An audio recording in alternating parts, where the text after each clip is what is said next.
Right, good morning. So we will continue where we have left last week.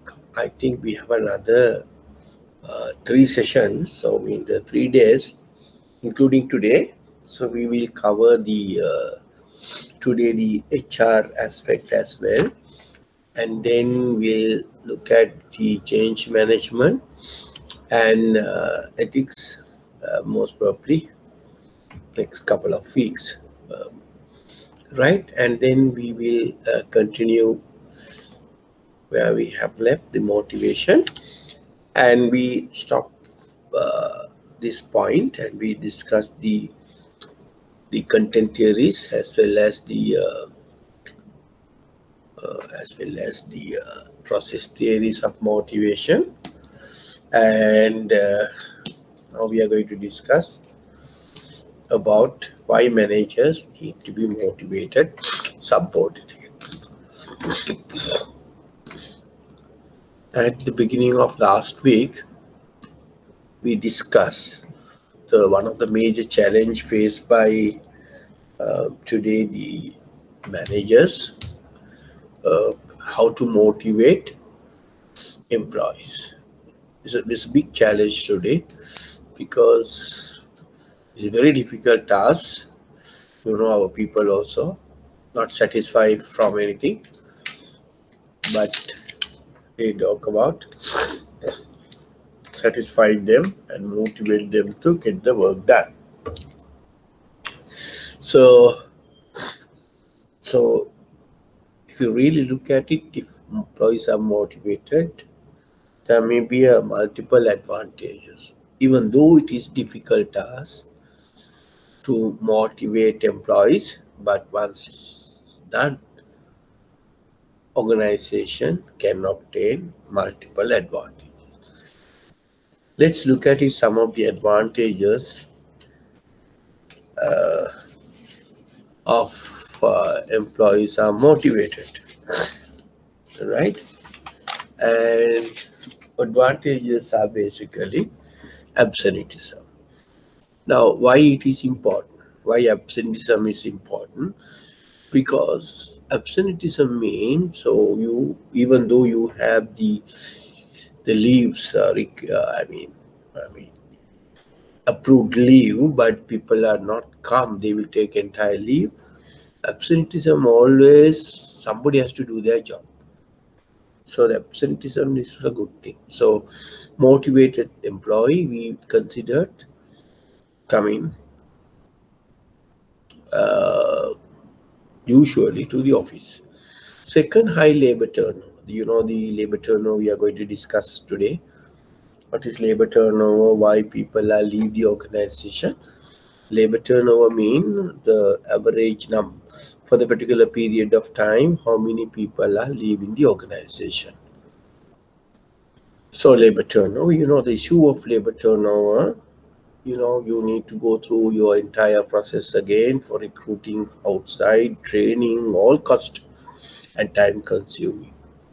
Third one, easy to achieve targets. I mean, that's the important thing, right? Achievers, we discuss about certain theories of achievement theory. So it is very easy for people to um, achieve their target if you are motivated employee. And of course, so it should be not more internal conflicts. So the the organization motivated, not more, less internal conflicts, right? Internal conflicts are less because everybody's are going for one direction. This should be not more internal conflicts, but it should be less internal conflicts, right? So multiple support within employees, they will support each other. They develop the group cohesiveness, team spirit, all things are there if all are motivated. And if not, right, can enjoy if it is employee, but if not, more important conflicts, right?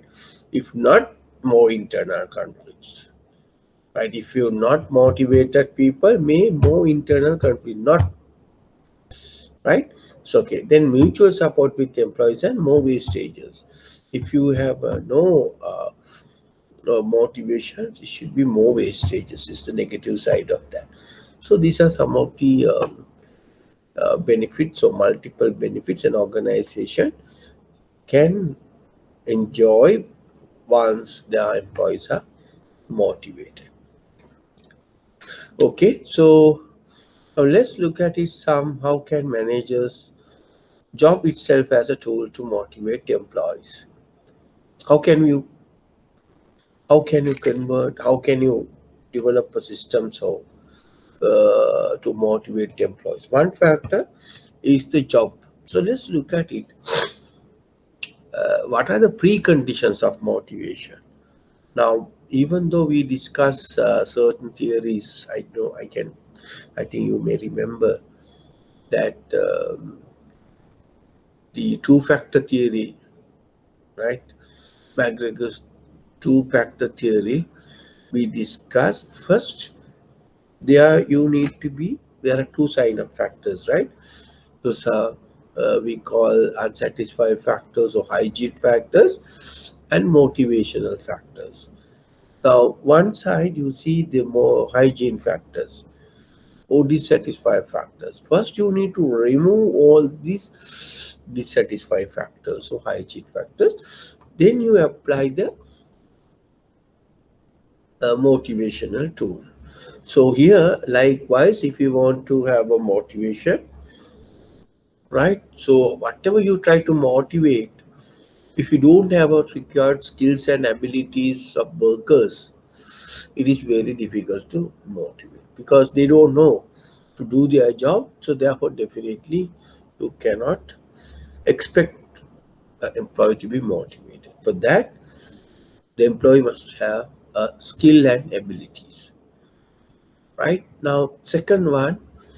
Now sometimes how good they are, we are ready for motivate, but they are working with old machinery, equipments, and tool, so that is not facilitate to motivation.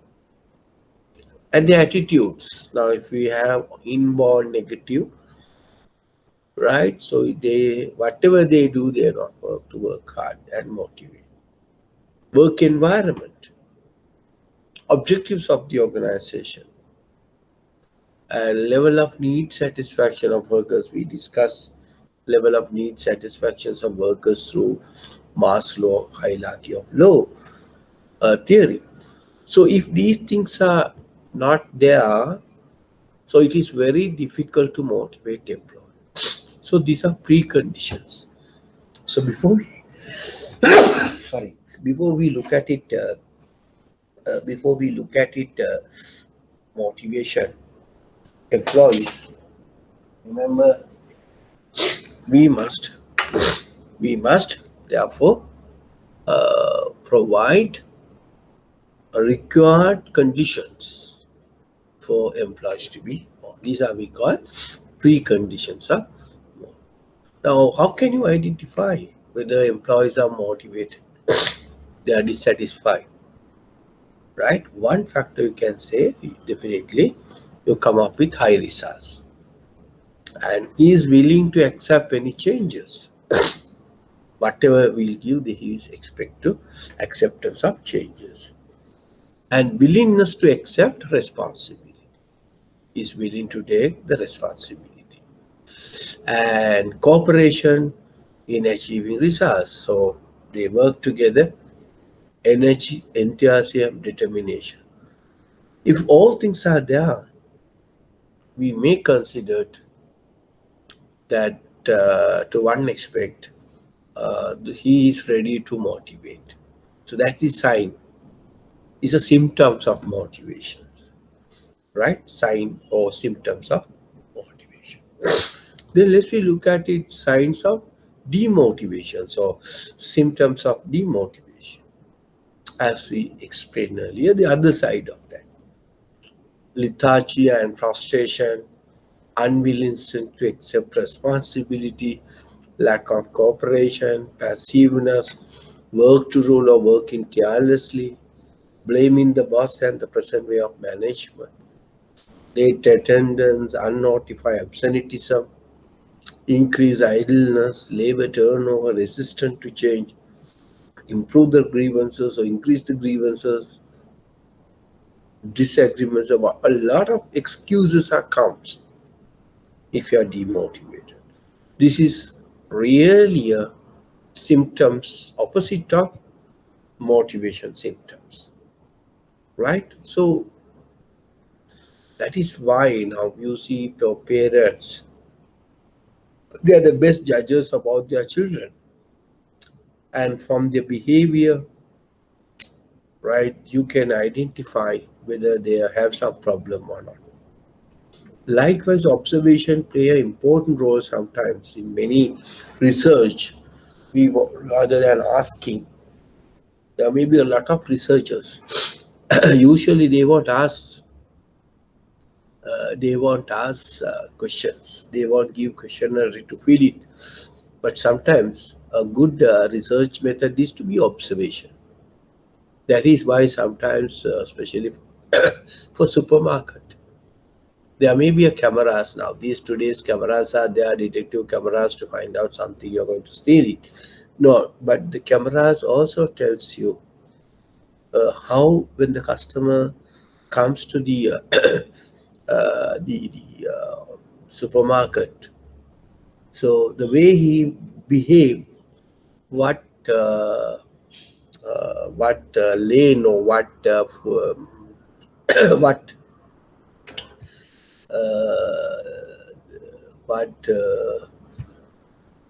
racks they are going, what are the racks they are look at it. Majority of people, right? So accordingly, there are some people what you call in Unilever, and there is a we call channel heads.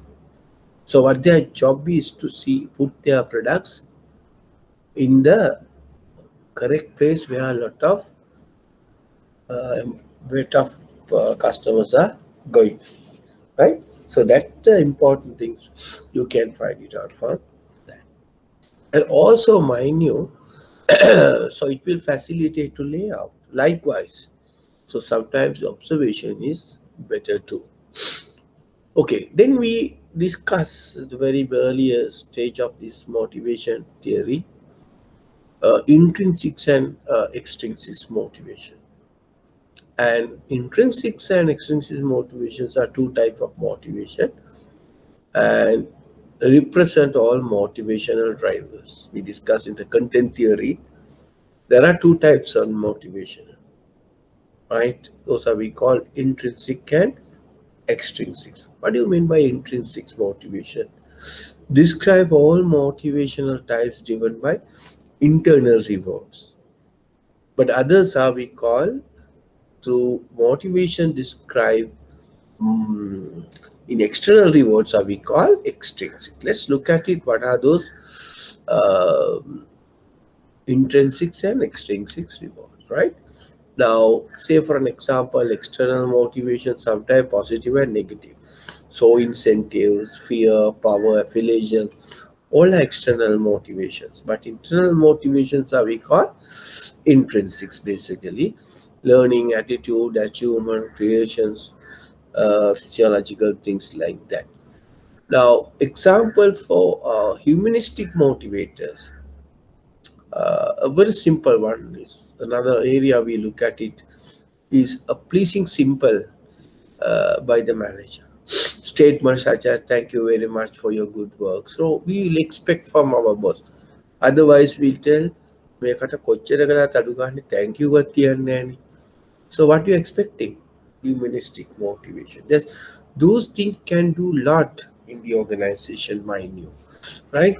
Pleasing smile by the manager. A pleasing statement such as thank you very much for your good work. All things are basically remember smile that gives the lot of things to your manager. Then commendation statements such as we highly appreciate your hard work and dedication. Those are commendation statements, right? So we look at another one and pat on the back and say, well done, good job, go ahead, right? Keep on, right? Something like there are small things in statements of inspiration, such as teamwork brings synergy to all of us, right? And remember, those are something what you call humanistic motivators, and these are very simple word where you can use it, right? Where you can simply use it. Okay, so humanistic motivators are like that. Example include pleasing smile by the manager, thank you very much, things like that. Yeah, all these things you can basically uh, can come up with the simple words, right? Okay, next one. So let's look at it type of rewards and incentives. Now, we look at it these motivations in different angles, right? Social rewards. Now, social rewards again, like extensive reward, psyche ritual rewards basically called intrinsic reward. Now, let's look at it when you're rewarding employee. You need to look at the four aspects when you're rewarding an employee. So you need to look at it the four aspects. So the four aspects are basically how to pay. Now we discuss about the equity theory of Adams. If you are not pay right correctly, so what happened, right? And we need to look at it internal and external equity within your own employee as well as other competitors, industries, salaries, what to pay, how to pay. So in form of piece rate, where the piece rate applied by the, the guy called Frederick Taylor, they identify the piece rate. Then the merit base, bonuses like that, profit sharing, gain sharing, we will discuss, right, all these things, and what benefit to offer. Those are flexible benefits and how to recognize employee. These are the four aspects of rewarding an employee. What to pay, how to pay, what benefits, and how to recognize. Okay, let's look at it all these things. Variable pay programs. A portion of an employee's pay is based on some individual or organization measure of performances. Now, sometimes some employees, especially for sales guys and all, uh, their salaries are less, but they are very much incentivized for based on targets or performances. Now, piece rate plans, profit sharing, gain sharing, all are variable pay programs. It's depend on the job you are doing. Now, you see the certain job you cannot apply this, but certain job you can easily identify the variables. So then that you can suggest a variable pay programs, right? Maybe for a reps, I mean they for insurance guy for number of premiums or number of canvases like that. Okay, something you can easily measure which will link to your performances. Second, we call piece rate pay plans, profit sharing plans and gain planning we discuss here. Now, what is this? So, piece rates pay plans, workers are paid for a fixed sum for each unit of productions complete. Now, say sometimes our labors at sometimes, especially for state, they need to pluck certain kilos of tea leaves per day. From that points, apart from that, they will give you some money. That is, profit sharing plans mean distribute compensation based on the some established formula designed around the company's profit. Then, how to calculate the company's profitability must be disclosed to all employees. Otherwise, they don't know how to calculate your profit sharing. So these methods are available. This is how you calculate the profit for an organization. And once you have the profits organization, these are the way we distribute it. Right? Okay, then gain sharing mean an incentive plan in which improvements improves productivity, determine the total amount of money that is allocated. Gain sharing means suppose you have allocated something and that is we are sharing.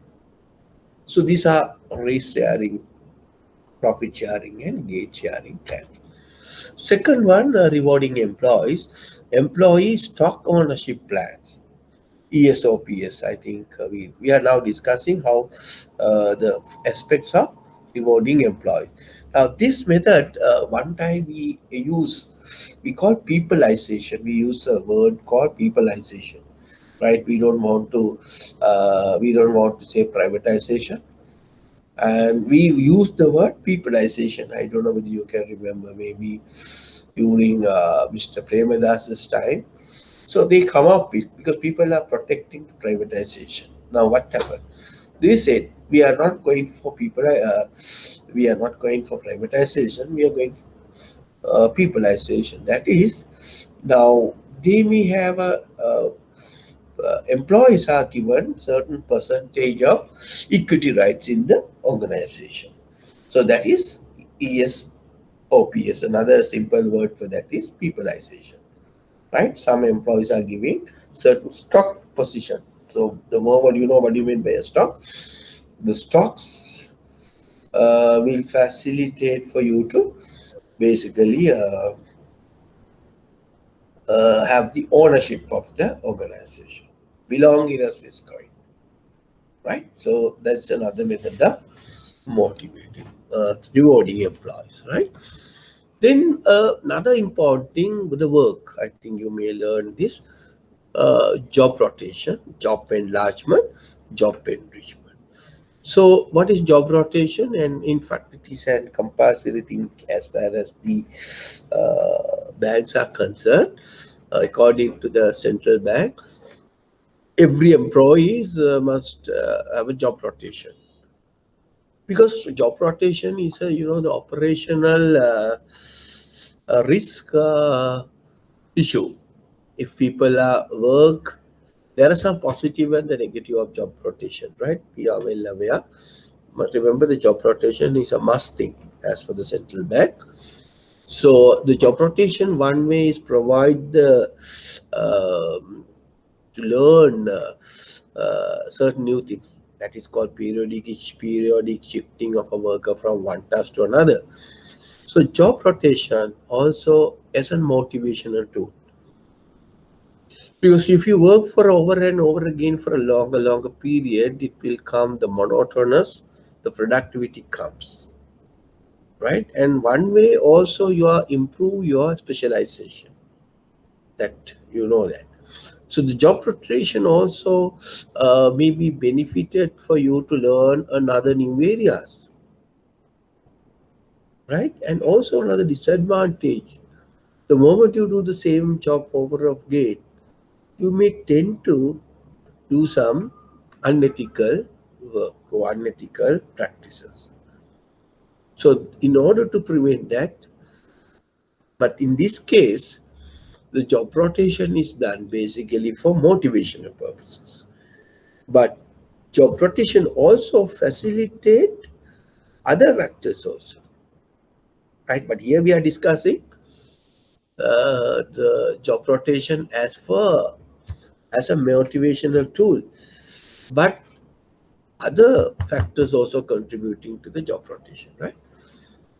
So, right. Then job enlargement mean horizontal expansions of job. What do you mean by the horizontal expanse of job? Mean now you are head of one section. Say for an example, you are head of a service section in the bank. So now you are given for a task to look after the FD section as well. So what the same salary, but you are enlarge your job. And job enlargement is sort of adding responsibilities. So it's a motivational tool. Horizontal expansion of job, as I explained to you. Then job enrichment, and it is a vertical expansion of that. Earlier is a scope, and job enrichment is the depth. That means the vertical expansion of job. Job enrichment also a motivational tool. Why? Now, because earlier, say for an example, say you are in the credit department approving certain credit loans amount. Say you are given earlier 1 million loan amount per customer. So you can approve the loans up to 1 million. Now you were now given the management has increased your authority level from 1 million to 5 million. Now you can approve the loans up to 5 million. So that means, so you're given more power, more authority to sign the loans. That is a vertical expansion of job.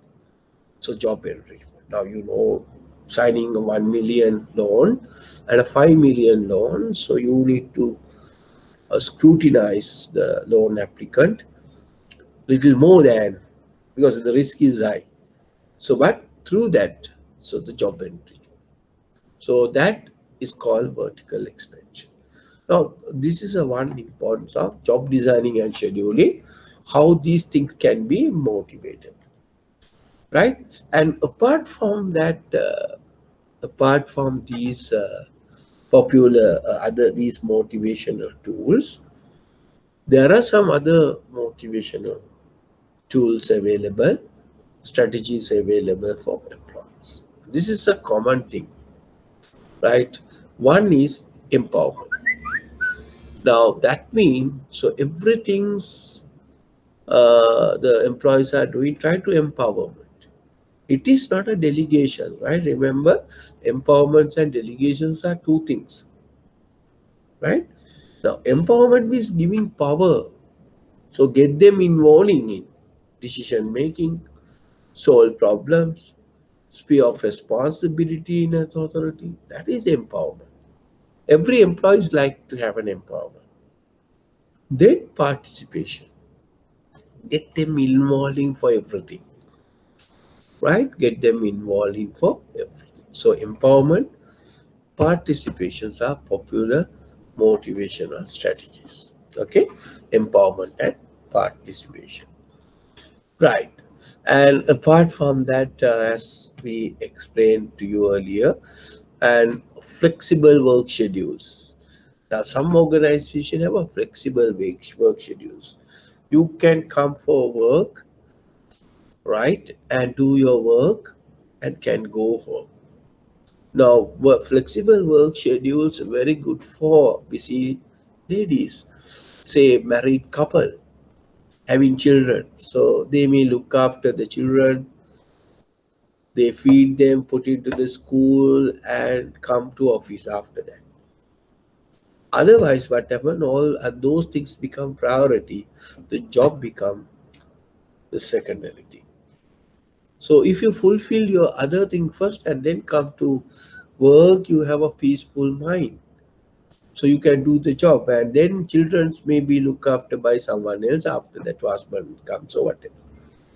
So the flexible work schedules very important for today's busy life, especially for women, right? And also job sharing. So somebody may share your job while you're absent. You do their job and I'll do their job. And compressed work schedules, the schedule works, and telecommuting now is very famous in these days under coronavirus. A lot of people are working from home. Now this telecommuting as an earlier is some optional one, but today it's become the important thing, especially for a lot of organizations, especially in America, USA and UK and Australia. So a lot of people have work at home. But the recent research done by the economists of Bank of England, right? I read an article about telecommuting. I mean that working at home, right? So the Bank of England, the national, the Central Bank of England main economist, and he has published an article saying the pros and cons of telecommuting, of I mean work at home. So what he said is, when you're working at home, the creativity of the employees is comes down. That's what he said. The creativity is very well work. People are working at home office. That's what he said, right? Maybe there may be a clue because you are working at home. You are not much exposed, but once you come to the office, you may be exposed. So therefore, the creativity skill of the employee will comes down if you work at home,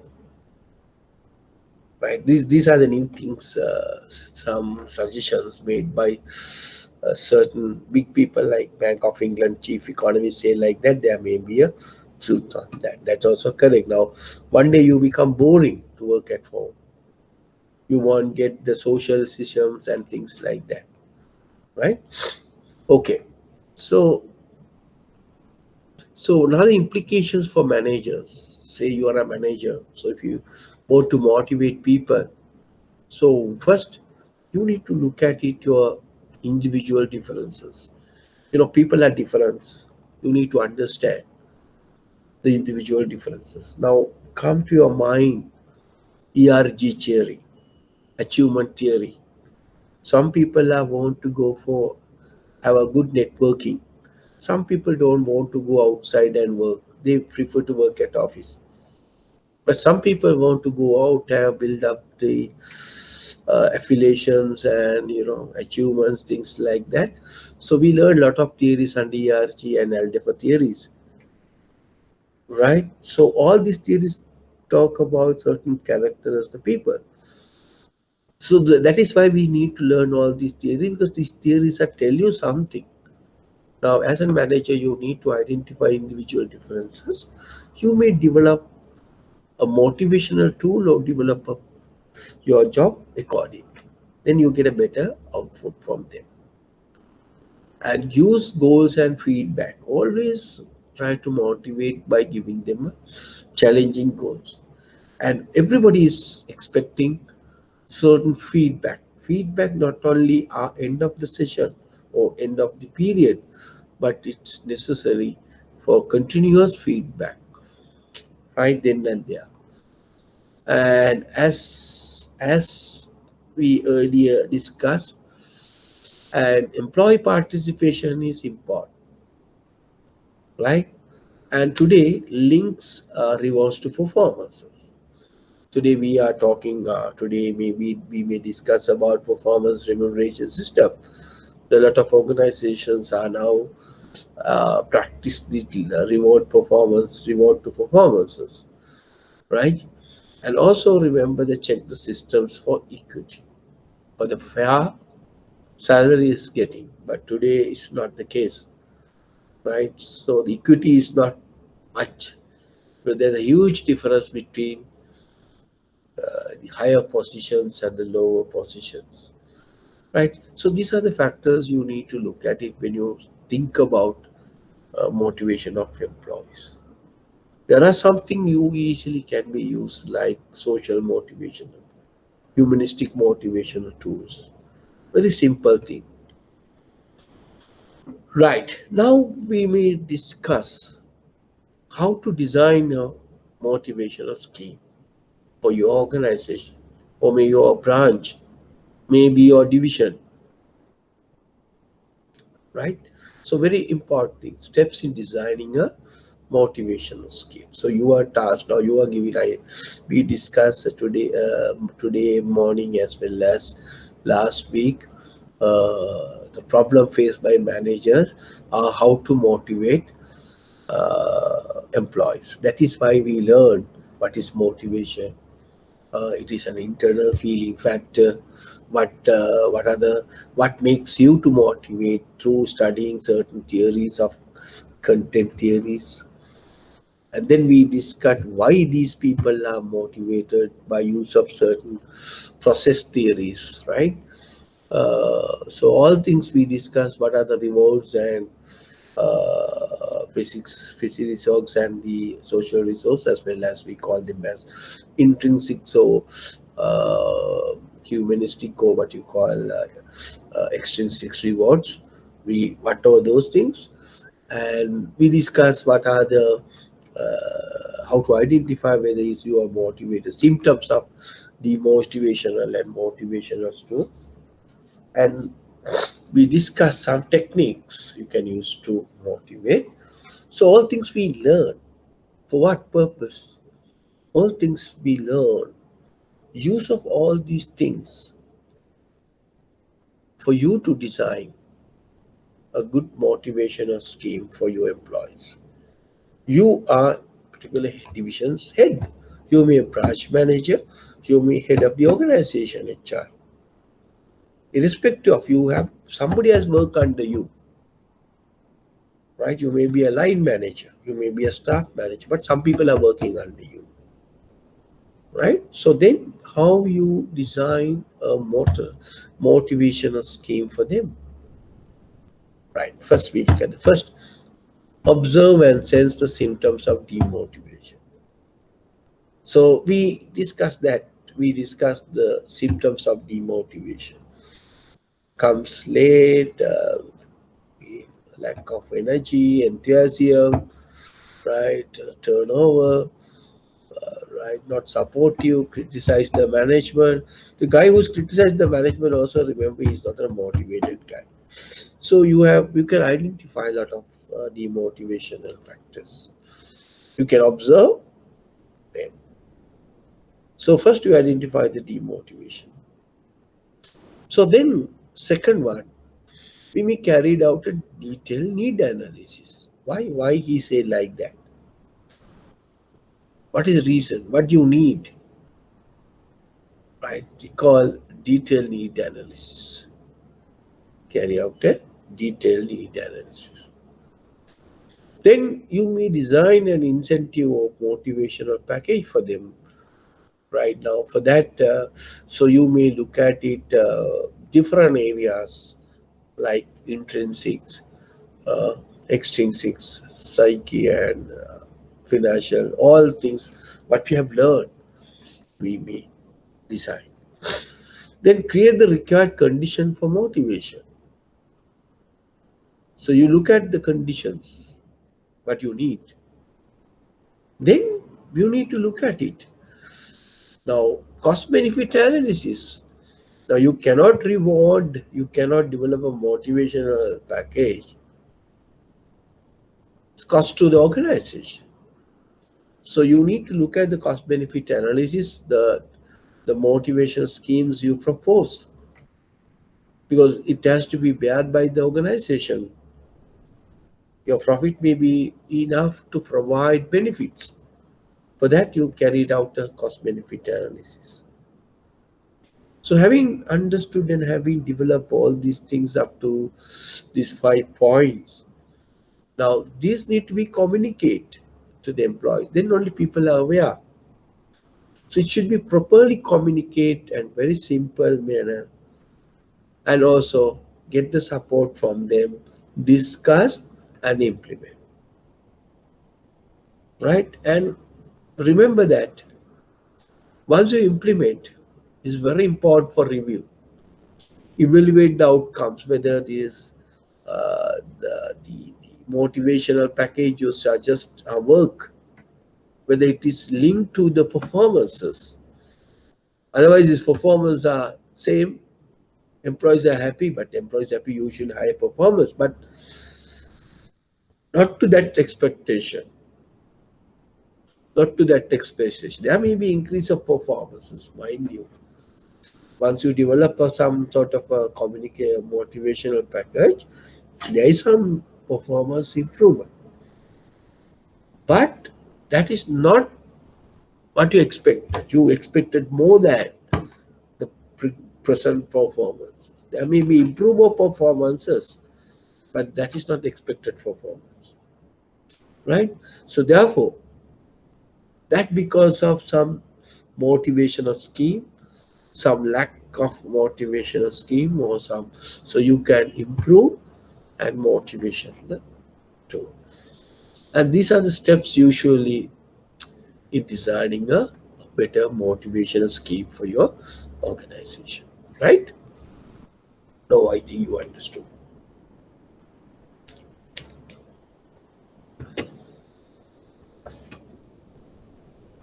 Right, as we discussed earlier as well, there are some factors. There are some factors you may you may uh, think some factors may organization have performance other than the motivation.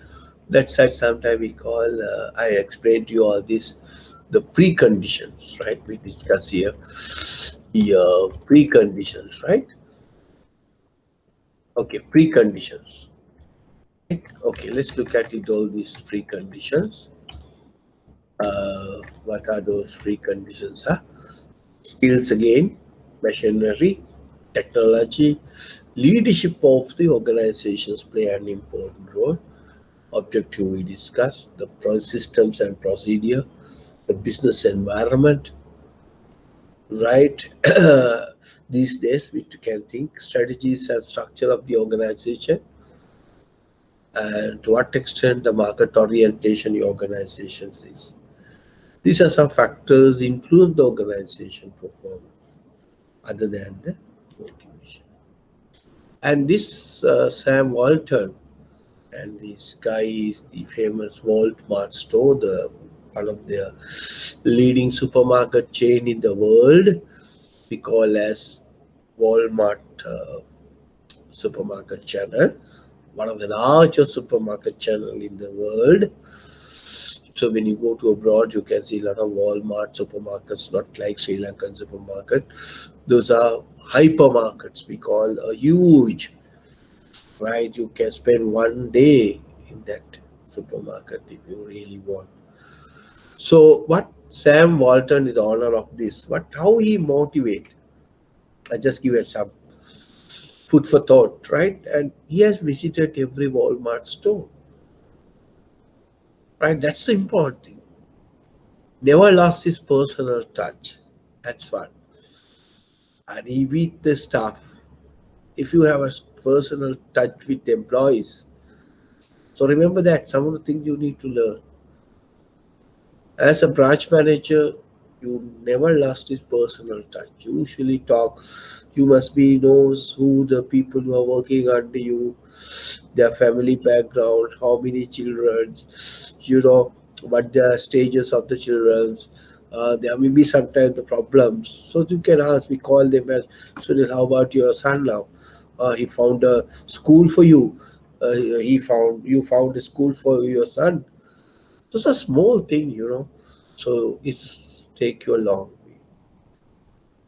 Right? And remain close. There may be issues sometimes, while being a mind manager. It's usually there are at least one, two, three guys not good with you, right? So they may try to put some cully. But then when you close to the people, you can avoid all these things. If you can tape conservations, ideal. So you can see, but you have to disclose. Sometimes you not disclose some conversation. You get some ideas. What you said is correct or what he said is. So immediately you cannot understand what he said.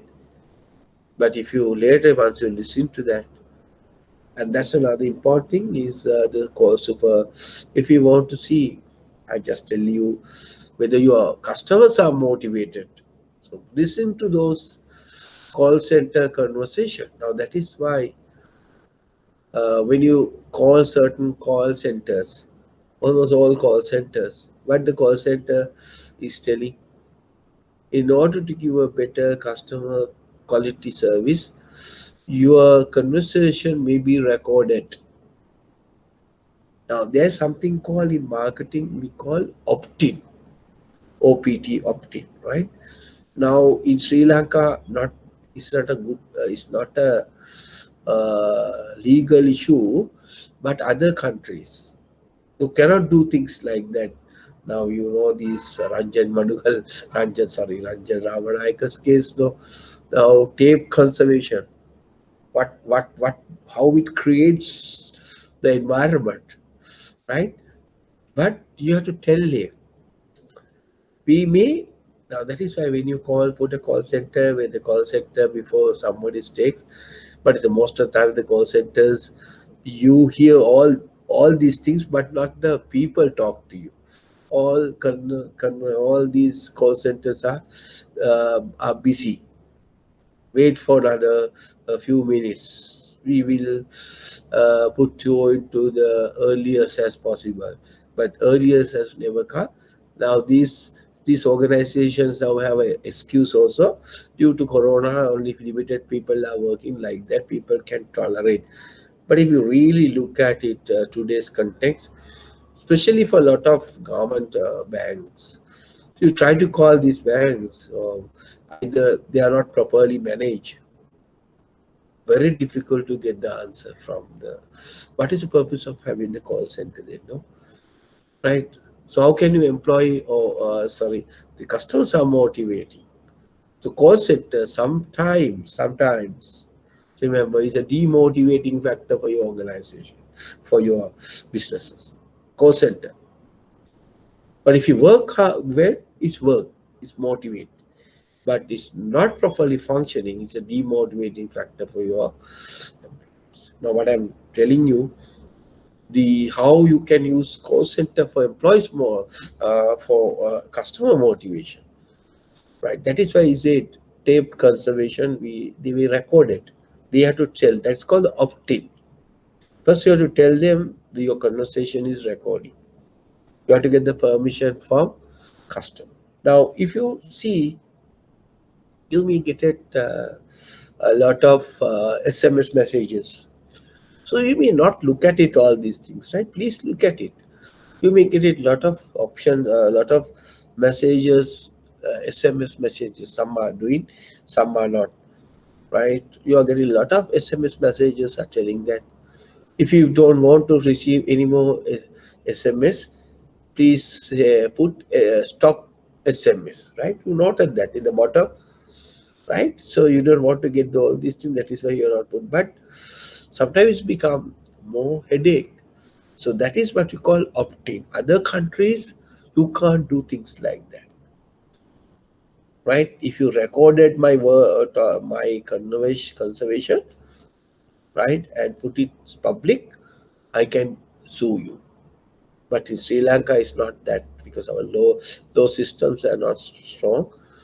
That is what. If you want to say, you have to get the opt-in. You have to tell, I'm going to record it.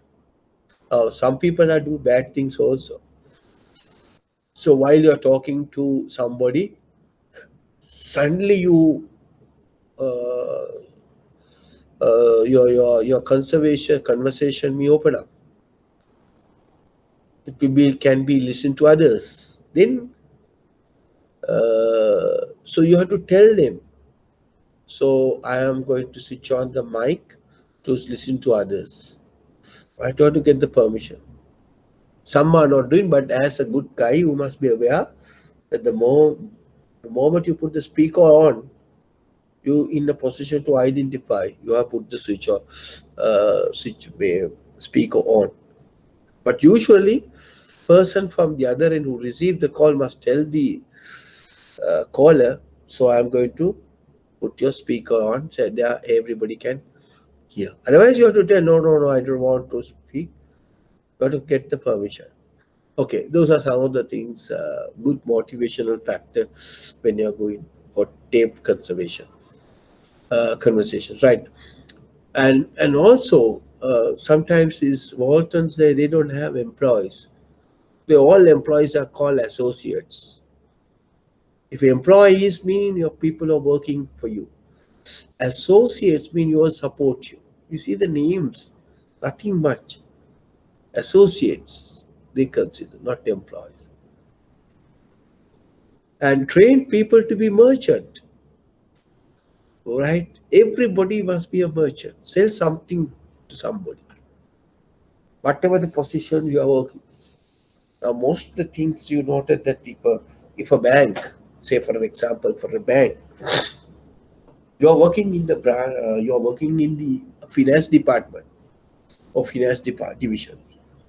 So at the function, Mr. X is asking from you, you are from ABC Bank. Good. What is the present interest rate of your bank? Then finance guy told person, I am working at the finance division.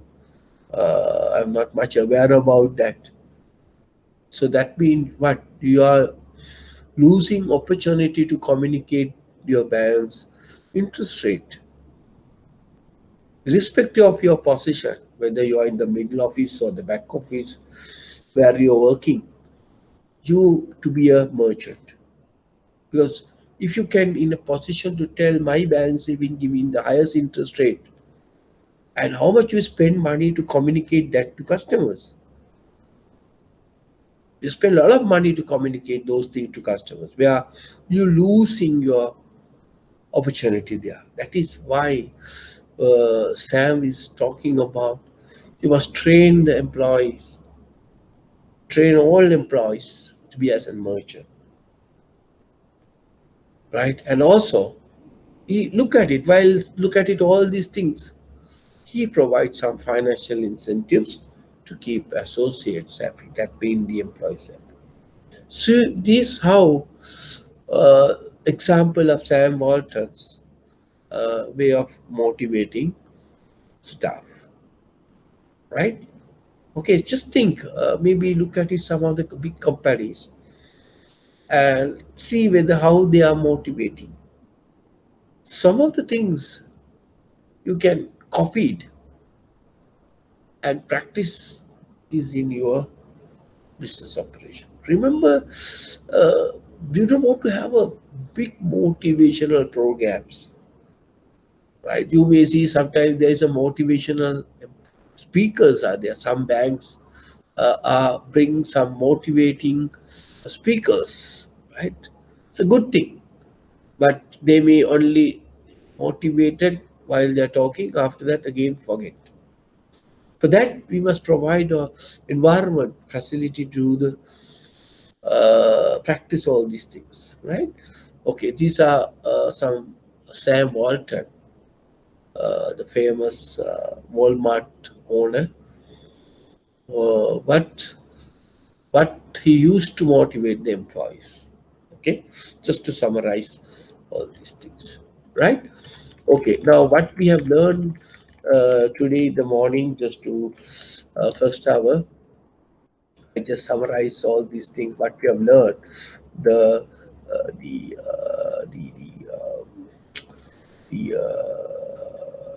latter part, I mean the last part of the motivation. What we discuss, we discuss what are the benefits a manager going to get once you motivated an employee. And then we discuss how you can make your job and tools to be motivate employees, and discuss what are the preconditions and signs of motivated employees. And also we look at it signs of or symptoms of demotivation. How do you identify? How do you identify that employee is demotivated? And then we discuss the difference between intrinsics as well as extrinsic motivation. And also top of that we discuss humanistic motivators. Very simple thing where most are not used. I don't know why. Very simple words. They are not costly. Why you are not using? You may be jealous. You may be proud yourself. Right? These are humanistic motivators. Factors are very simple and easy to be used. Nothing cost to say thank you very much. How many of you are telling? What does it tell me if you get something? How many of you are telling thank you very much? Simple things, right? How many of you are sending at least an SMS? Once you said something, he will send you thank you. Huh? Please send SMS. Thank you. That's good. That's accepted you. Then we discuss the rewards, and then we consider the four aspects of rewarding employees, and variable pay programs we discuss, and rewarding employees we call as ESPOs, that is peopleization, and job designing and scheduling. How can you use to motivate through job rotation, enlargement, and enrichment, and empowerment employees participations, and flexible work schedule, job sharing, telecommuting. We discussed the pros and cons of that. And having understood techniques and tools for motivation, then we need to look at it. What are the implications for managers? What you need to look at it. And then finally we discuss when you want to develop or design a good motivational scheme, what factors you need to look at it. And also finally we discuss, apart from motivation, performance can be improved by other ways. Those are we call preconditions, right? Right. And finally, we discussed the one of the leading guy in the world is owner of the Walmart. How he uh, motivate employees. Right. We may copy that. We can modify and change. Right. So thereby we can come to an end of uh, comedy, end of motivation. Right. Okay. So have you understood about the motivation? Okay. Right, Gayan? Okay, Gayan. I know it's very difficult to get the feedback from, uh, fe- very difficult to get the feedback. I hope you uh, understood the concept of motivation, right? Okay, so now we are moving to the today's part. And the most important thing is today what we are going to discuss about the people aspects of human resources part, right? How you manage people in an organization. That's our main topic. We discuss under that the organizations as well. Okay, let's look at it. Today we are really look at it the contemporary business environment. Especially we are in the contemporary business environment. So the new challenges, brings new challenges affecting many aspects of management. So, and it is understood the human resource management is a crucial factor in the today's contemporary business environment. Because why? Because human resource play an important role and it's depend on the success of any organization. So a lot of problems organizations are faced today with this human and social rather than a physical, technical, or economic failure. So the impact of human resource is more than physical, technical, or economic failure.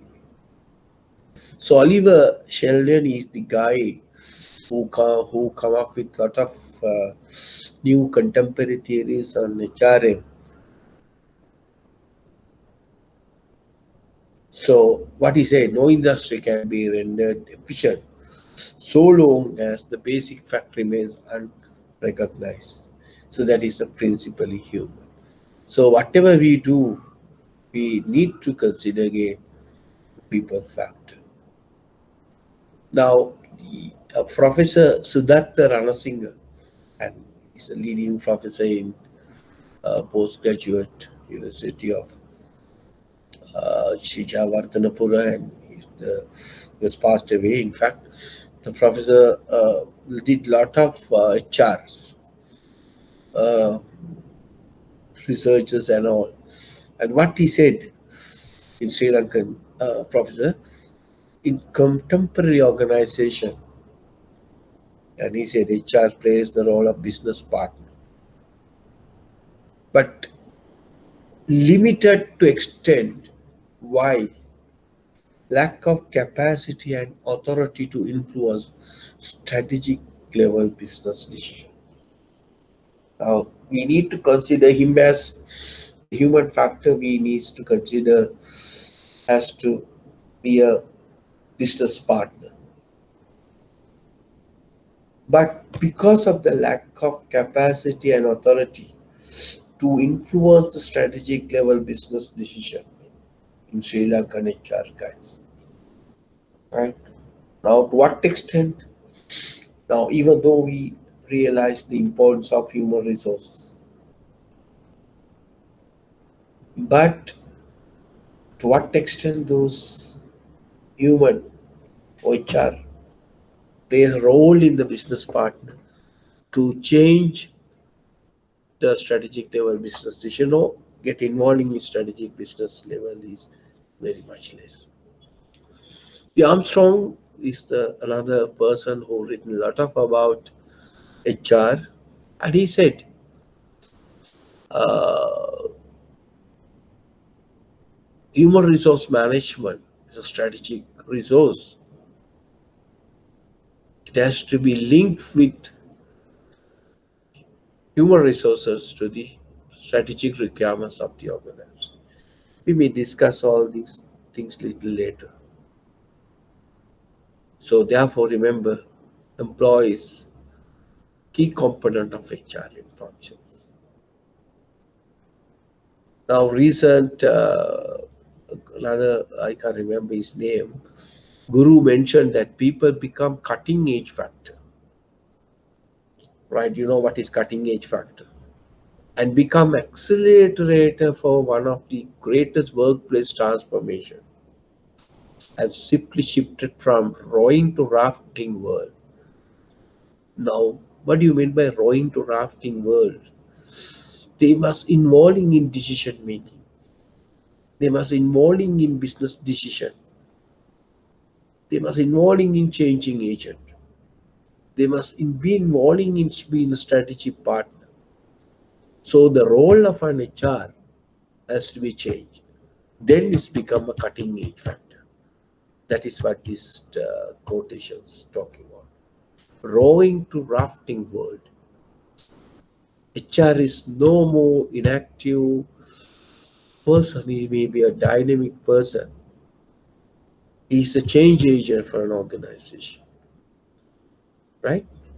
Okay, now all of these things what we discuss, the importance of human resource factor in today's contemporary business world. What sort of support you can get it from them? Even though Professor said there is not much power or capacity as an HR to change the business decision, but it is your duty to bring HR guy in the board member in the boardroom. It is a duty of HR guys to create an asset and be in a part and parcel of the board. Right? Okay. So let's look at it, the definitions of human resource management. So what is human resource management? Simply said, is the efficient and effective utilizations of human resource to achieve the organization goal. It's a very simple definition. We discuss about the management definition. There is also something like this. Organizational goals, human resources. There we use the resources. Human resource management is the efficient and effective utilizations of human resource to achieve the organization goal. So we know what is organization. We discuss under the management what is organizations in detail. But as far as HR is concerned, what is an organization? As far as the HR is concerned, it is an economic and social entity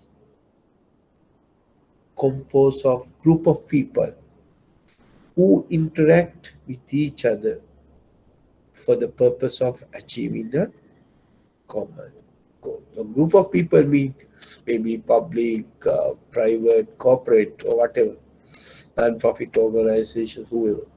So the organization, an economic and social entity. Now remember, an organization we discuss on the management is differently, but the same thing over again. But an organization, an economic and social entity composed of a group of people who interact with each other for the purpose achieving a common goal.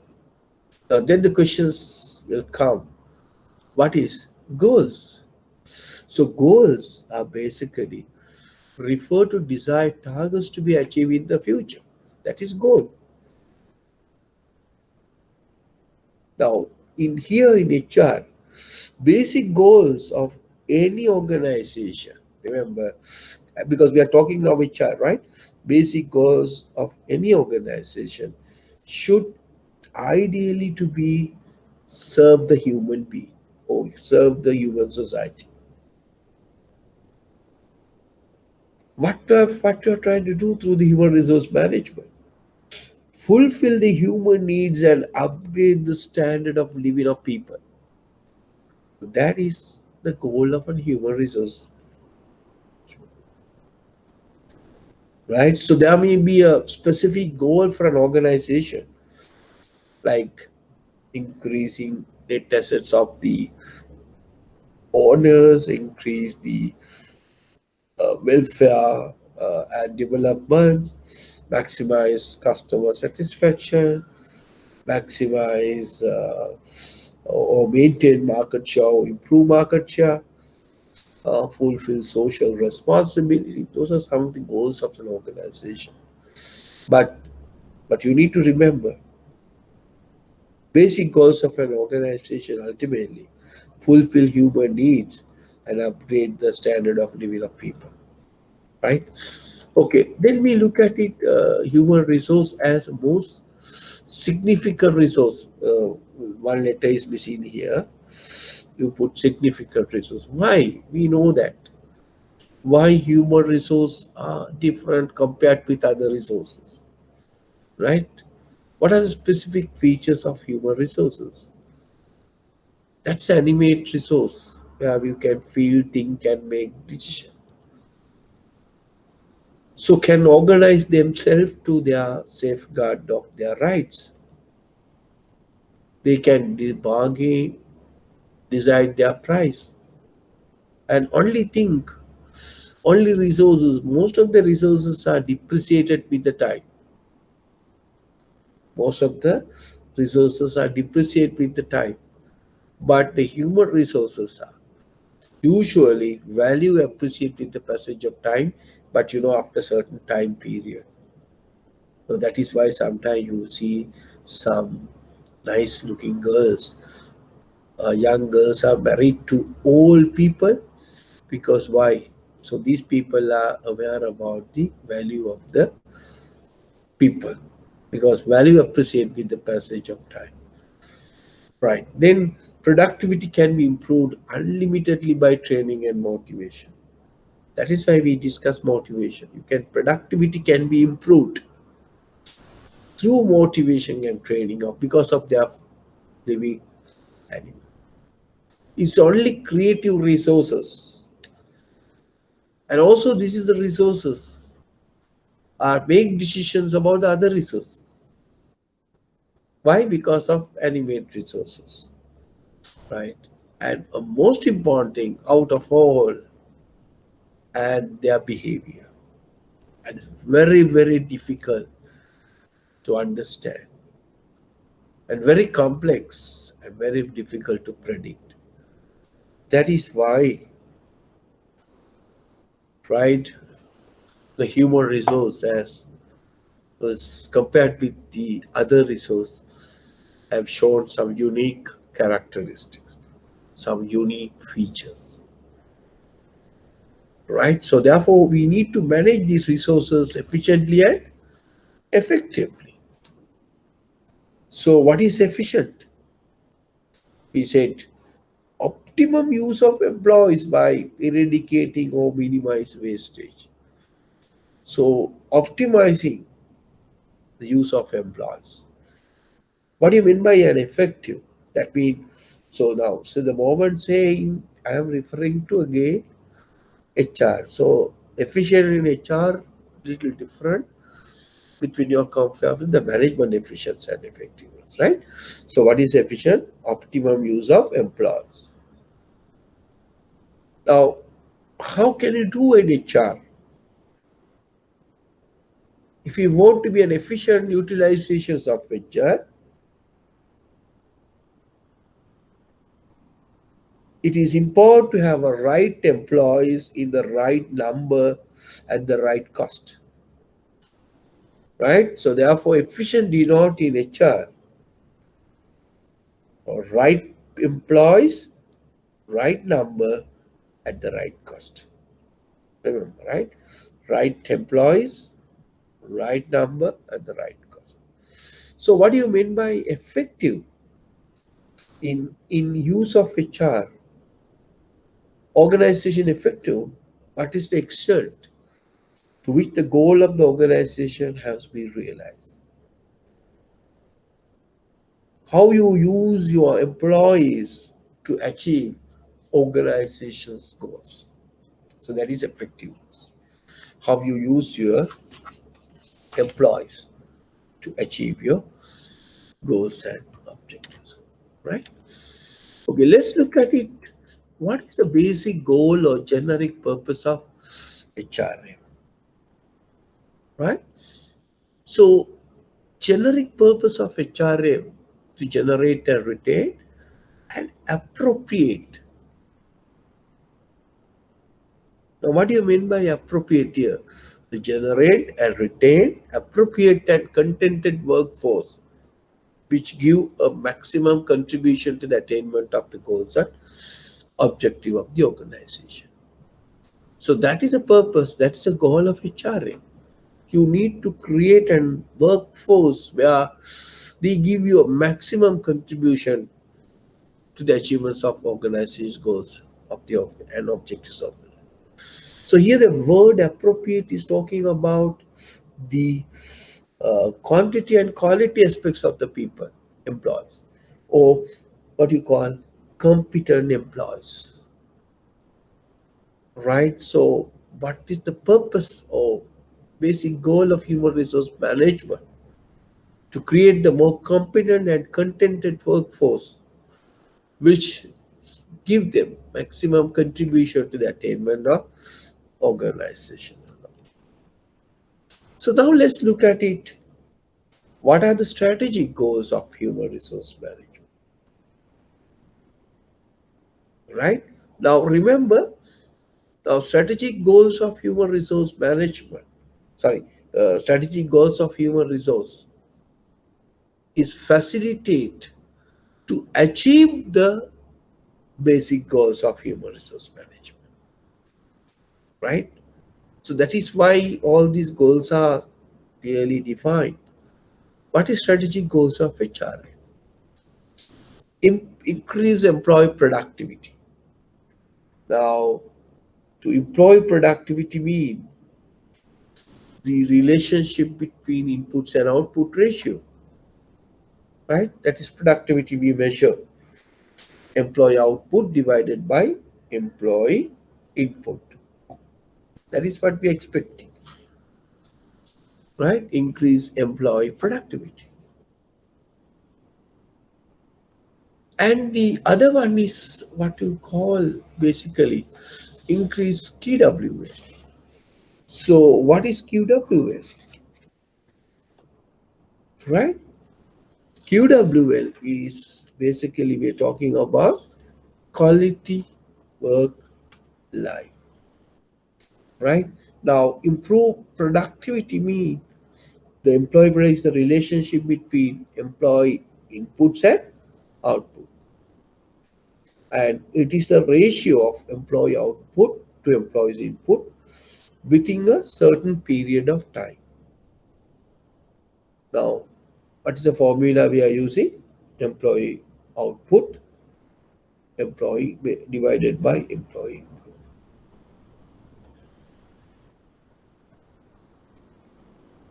Right. Second one, the employee, second one is increase the increase quality work life. What do you mean by increase quality work life? Is a wide and abstract concept of gross meaning, which is that all employees have the opportunity to presenting their ideas, opportunity to present their ideas, suggestions, opinion before making decision which affect them, right? Okay, so the increasing quality work life mean, so it is a duty of the organization to get their support, suggestions before take any decisions. Third point is the employee development. It also give you a certain broader meaning. It basically involves provisions of opportunities as many as many as possible to accomplish their personal objectives, career developments, improve their competency through knowledge, skills, and attitudes, right? Employee development. So provide facility or provide opportunity, right? As many as possible to achieve the employee's personal objectives. Then only he contributed to achieve the organizational objectives, right? And the third, the last one we call certify the legal compliance.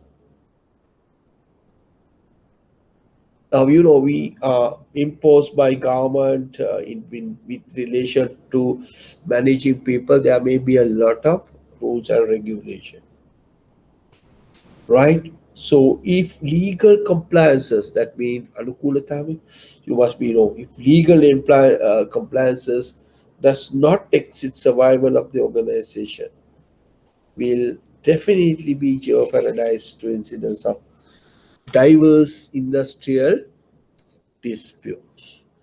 So we are going to learn little later on in these sections what are the Sri Lanka's laws we need to comply with Shop and Office Act, Employment of Women, Young Person, Children Act, Industrial Dispute Act, the terminations of employees, EPF, ETF, all these are we need to comply.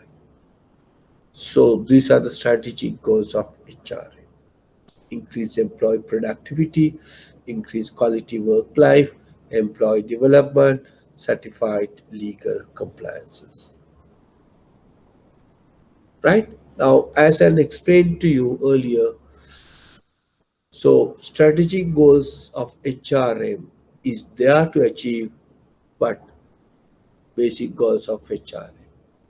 Now let's look at it. What are the objectives of human resource management? When strategic goals of HRM are fulfilled, then the fulfillment of generic purpose or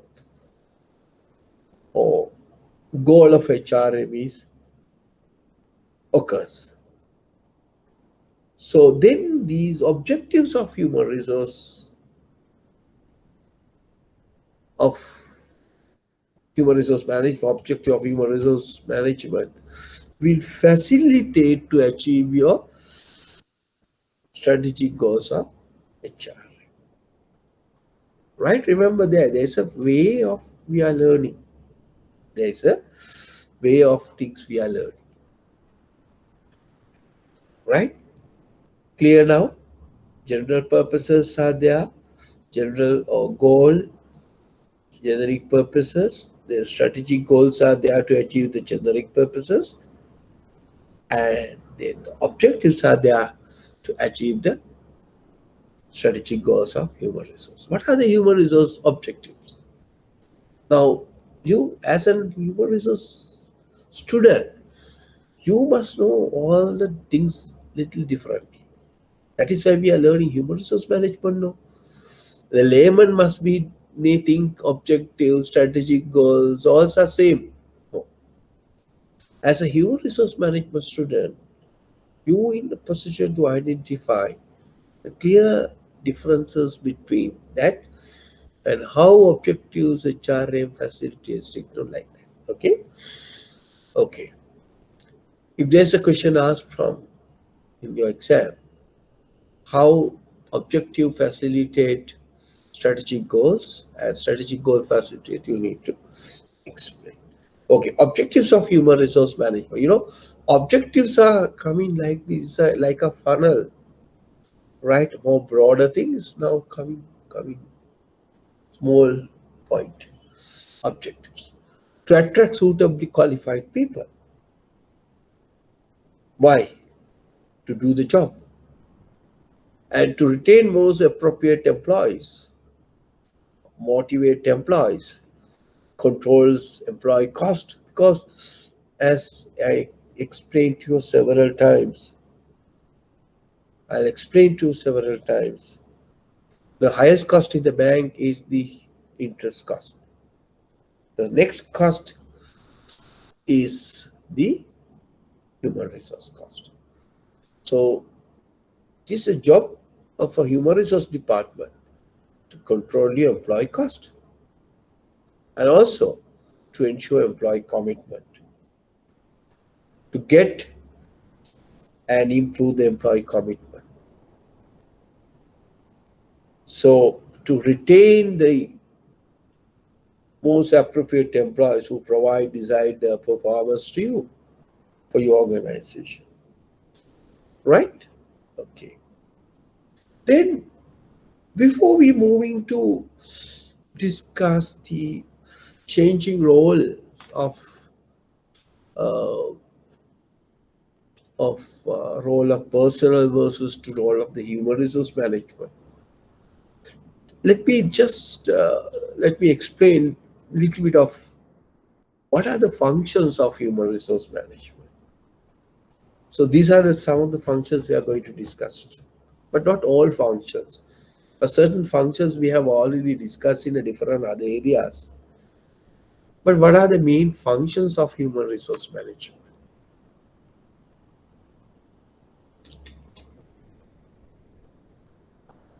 Let me touch on that a little bit. So these are the activities we are expecting for human resource management division to perform. These are the functions we are going to learn, correct? But some of the functions we have already learned. But see, having understood the purpose, the goals, strategic goals, and objectives of human resource management, so we need to look at it. How are you going to, I mean, how we are going to achieve our objectives? How we are going to achieve our strategic goals? How we are going to achieve our purposes? By, remember, carry out series of functions. So therefore, functions of human resource management are there to achieve all about things, objectives, goals, and basic purposes. Clear? Objectives, goals, strategic goals. How we achieve all these things? Through the functions of carried out certain series of activities of human resource functions. So therefore, we need to understand, even though it is not in the handout, what are the functions? So these are the functions we are going to discuss, not all, as I told you. What are the functions? First one, job design. right? The functions of arranging tasks, duties, and responsibilities. We are going to discuss. Then we are going to discuss about the job analysis. It is a functions of investigating the systematically the job and a job holder characteristics. Another functions about human resource planning. We are going to discuss. What are the future requirements of human resources? We need to plan. Then, we having discuss, having identify the human resource planning process, and then we are going for a recruitment process of finding and attracting qualified people. Once you attracted, so we need to select them right people to the job. A lot of people are confused with recruitment and selection. Recruitment is not taken to the organization. Recruitment is attracting people. From the qualified attracted people, we are going to select the good people, best out of best. And then once you selected, we have hired. Hired mean bringing to the organization. That means appointing them as an employee. So the moment you hired, you know what happened. Everybody has gone through some induction program, or sometimes we call orientation programs. Immediately you cannot work how good you are. You have to be familiarized to the organization. For that, we carried out some inductions. Then you're working. So for that, we need to evaluate your performance, whether you're working up to the expectation. Performance evaluation, right? Based on your performance, you may have reward management or pay management. What is the method? How are you going to evaluate your job? Job evaluation process, right? So while you're working, you need different competencies, different knowledge, skills. For that, it is our duty, or the management duty, to provide them required level of training and development. While you're working, also sometimes we need to put you promote, you may demote, you may put it to the different departments, right? It is what you call employee movements. We need to learn a little bit of that. And also we need to look up the welfare of the organization, employees, welfare administration, management of incentives.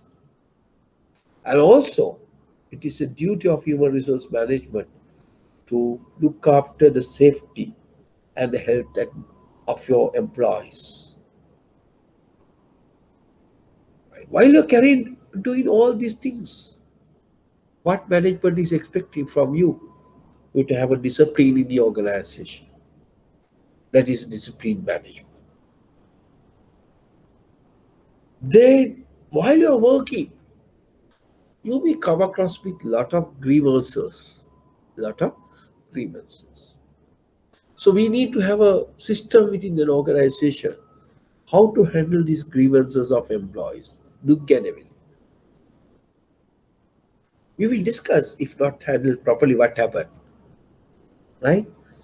And also, so we are dealing with a lot of banks, especially. We have unions. So we need to have a better relationship with different type of unions. That is labor relationships, right?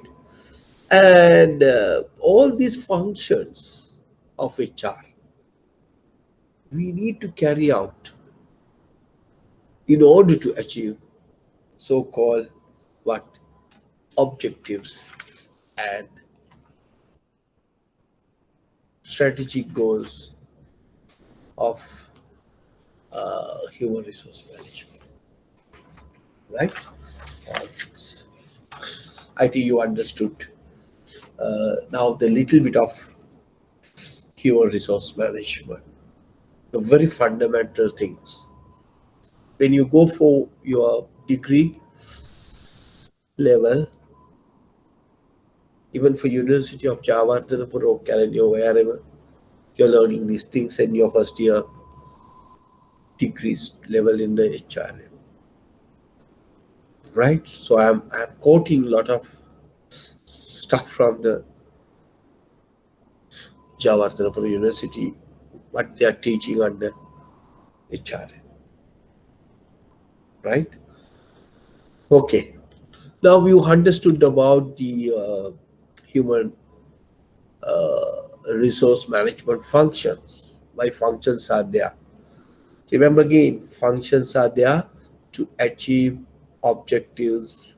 Objectives are there to achieve goals. Goals are there to achieve purpose. Right. Having understood all these things, the human resource management is earlier we call them as not as human resource development, right? We call them as basically, uh, you know, as uh, as personal department, right? As personal department. Personal department is usually called for administration purposes rather than people. So let's look at it.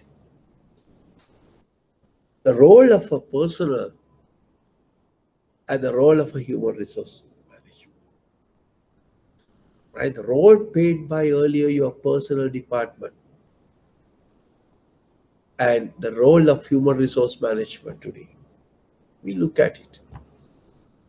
Now, the personal management is the traditional approach to managing human resources. Is a traditional approach to managing human resources. But in human resource management is a modern approach to managing human resources. So earlier the personal department considered as from the operational matters, a routine concern. But today they are concerned human resource as operational and strategic matters. What the personnel department looked at it earlier, they said recruitment to fill a current vacancy. That's a job of a paid personnel department. Still today is like that. But today, training to fulfill current future needs of the organization. Example. And remember in the personal role earlier, they always think employees as a cost. Yes, correct, it's cost. That's the second cost.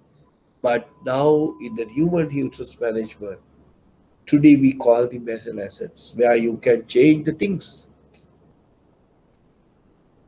And the personal department, decision making is very slow, but HRM decision making is fast.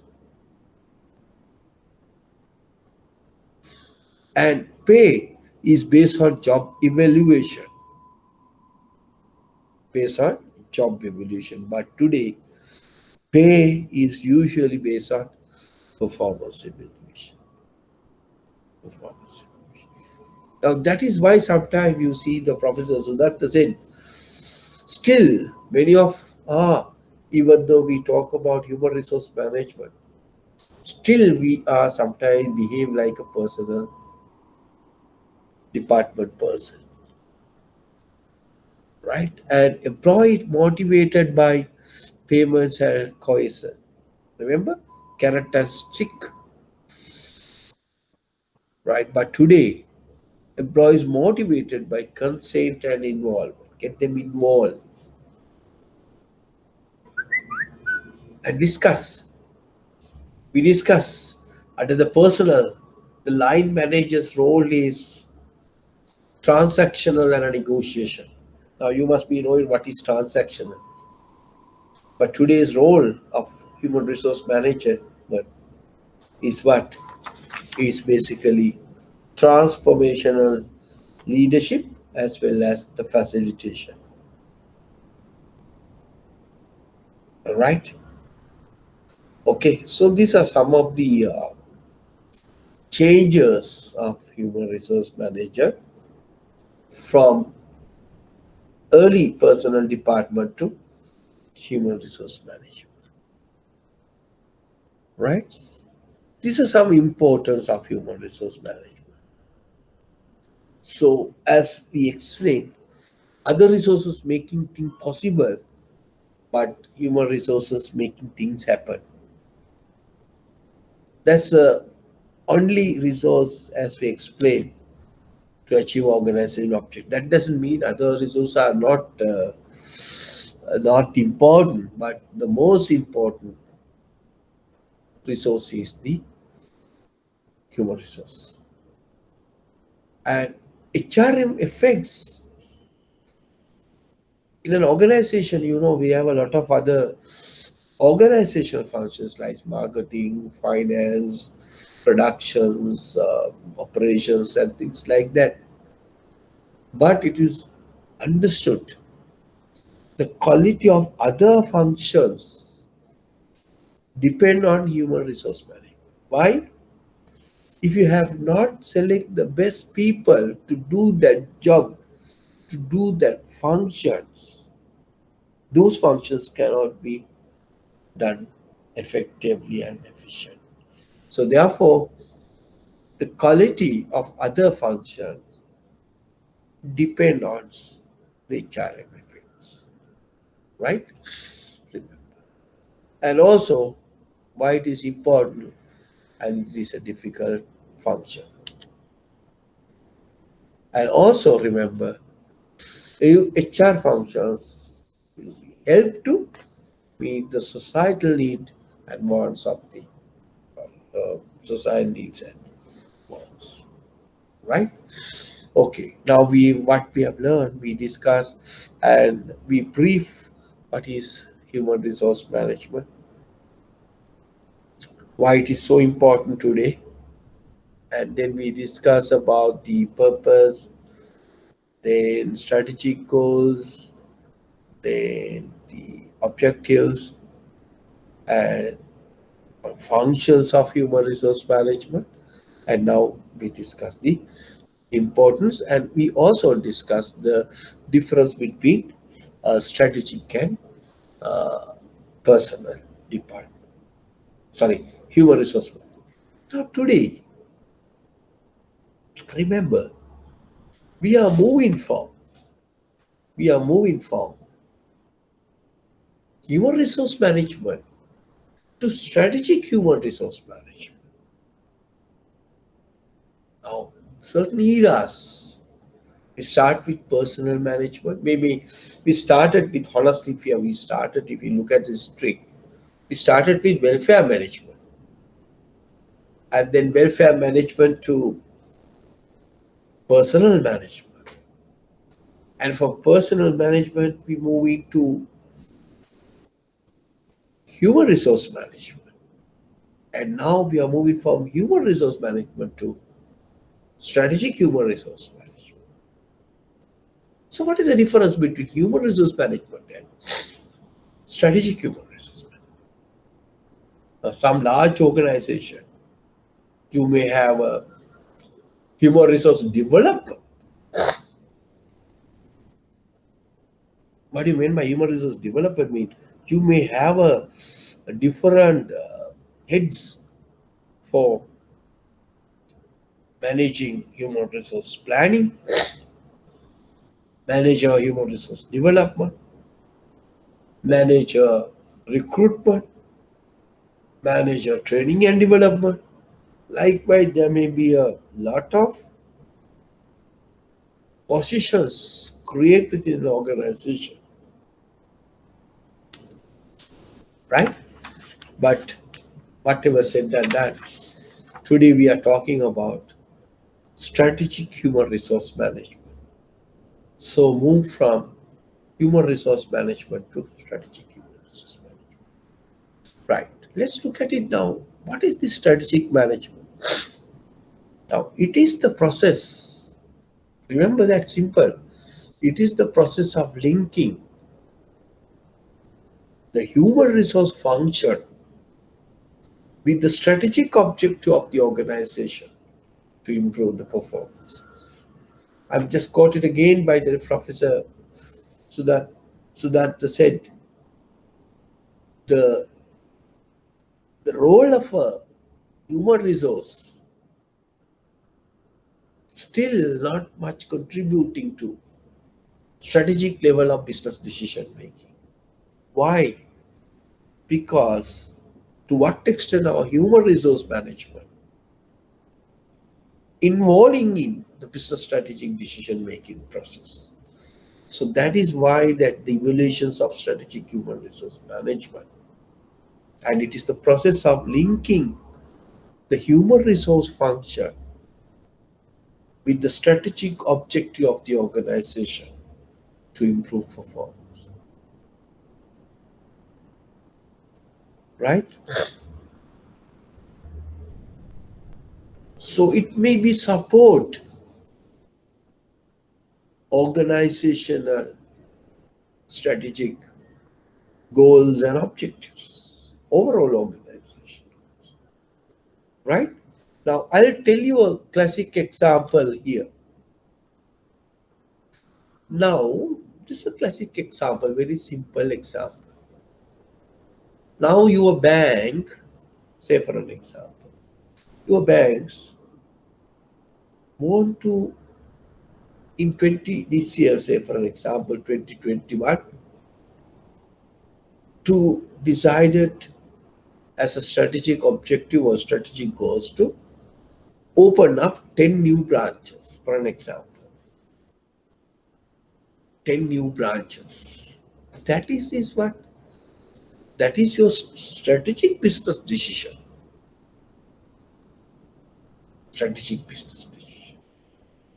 Now you analyze that for one branch, you need, say for an example, minimum of 6 people, for example.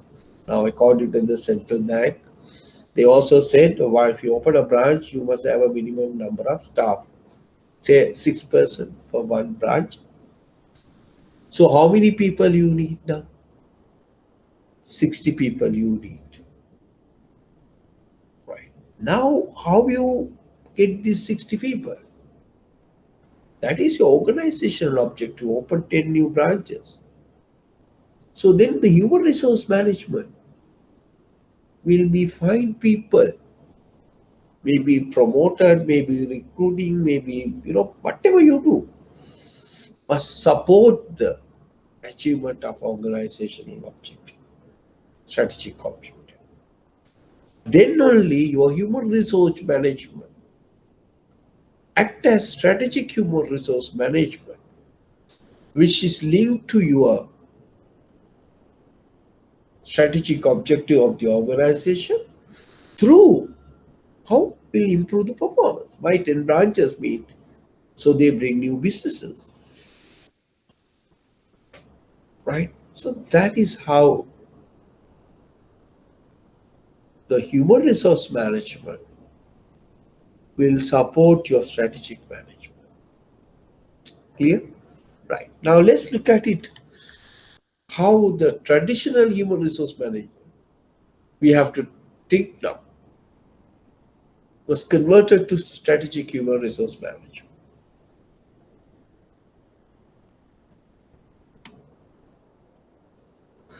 Right? In human resource management, so responsibility of HR programs, maybe staff in the HR department need to play an important role. But today in the strategic human resource management, all these line managers, all managers responsible for people, because there are some people works under you.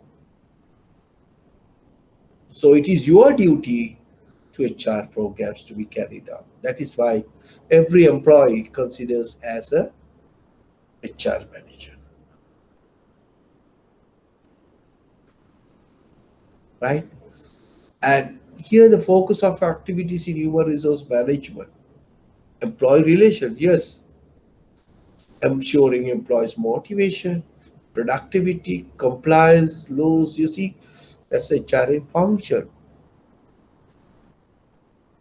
And here, the strategic human resource management, we may look at it the partnership with both internal and external stakeholders.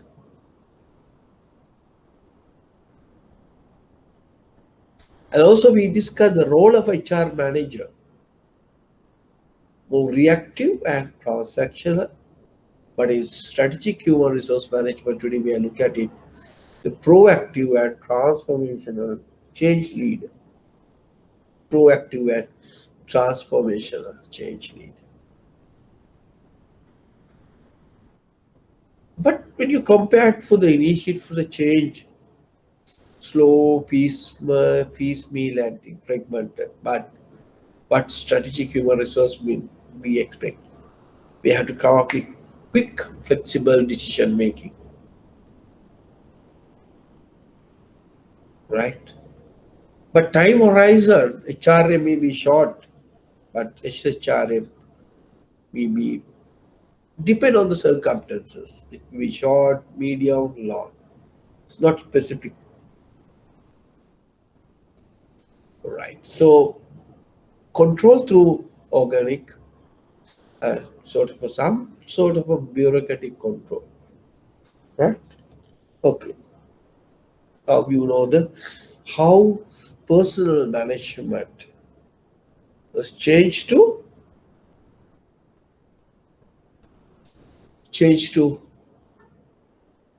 human resource management, and how human resource management today are changed to the strategic human resource management.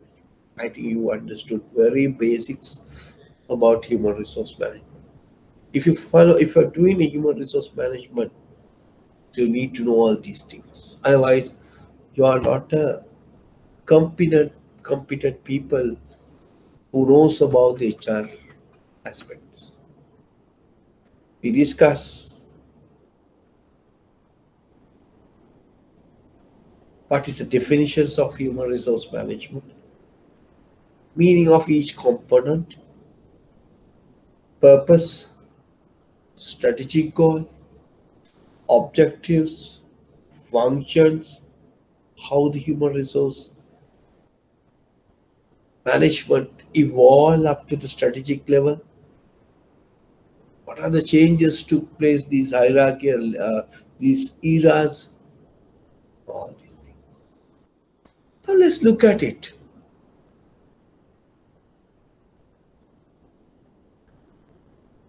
What are the challenges of human resource management today? Right. Challenges. Globalization. Now, again, we have a problem with the globalization. Yeah, today we have a big challenge about the globalization. COVID-19 also globalization issue. Changing workforce dynamics, managing diversity. That means we need to work with different type of people, gender, ethics, all things. Attitude towards union. Now you see the unions and issues. Some unions are, basically genuine unions. I don't know about the unions today. We may happy sometimes about the activities of union. Ultimately, also people get frustrated about actions about the union. Right, forget about that. And what are the new HR trends? And important thing is balancing work life today. How to balance your work at office and home. So these are the challenges. Let's look at it now, one by one. With the increasing competition both locally and globally, so every organization today must become more adaptable, resilient, agile, and customer focused to be succeed. And with the changing environment, So today, HR is to be as a become a strategy partner. Right, remember, he has to play a strategic role. That is why we are today human resource, strategic human resource manager. He is need to be become a strategic partner, right? So the first one, with the globalization, you know, influence the jobs.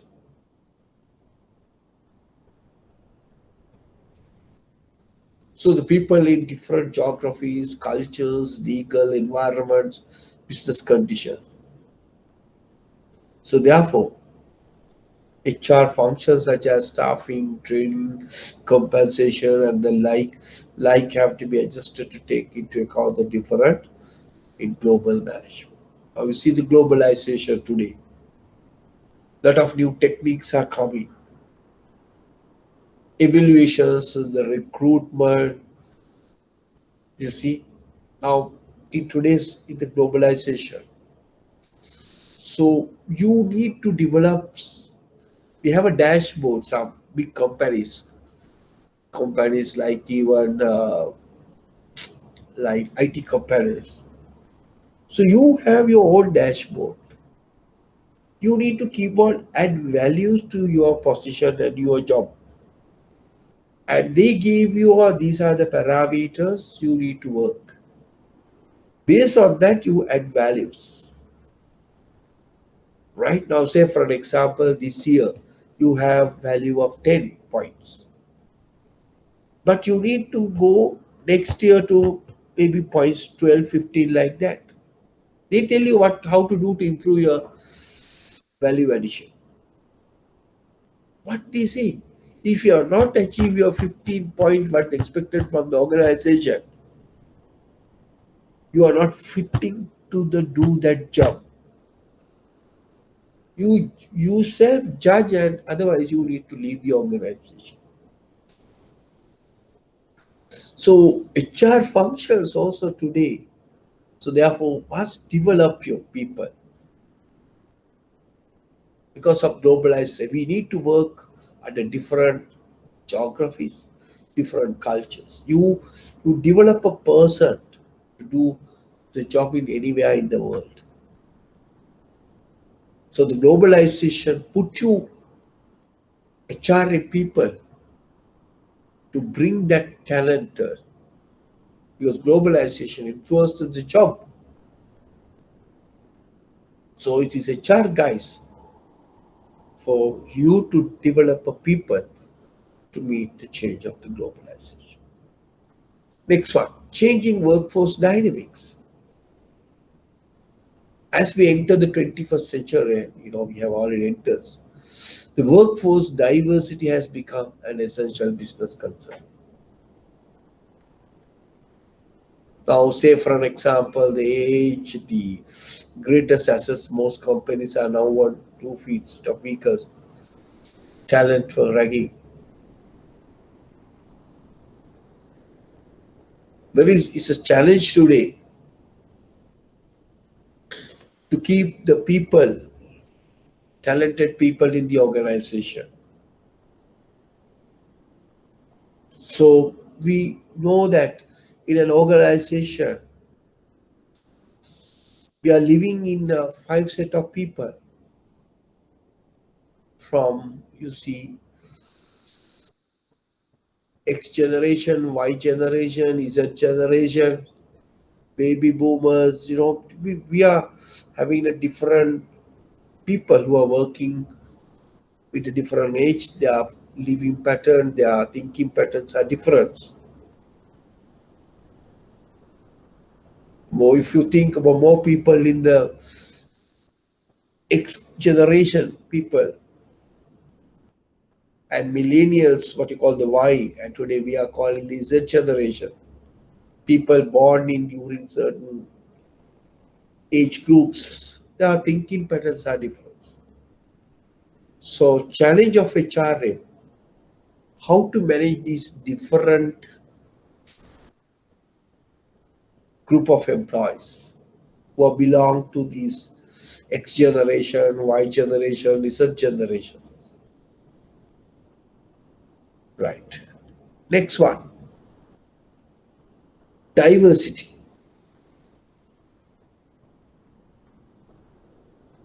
So the diversity, managing diversity, is a potential barrier for performances. Ethnic issues, religion issues, and their values and all. So the diversity we need to manage. That's a challenge of HRA, right? So then we look at it, the union influence roles of unions and union activities. It is one of the main functions of human resource management is to be have a better relationship with labors, that means the union.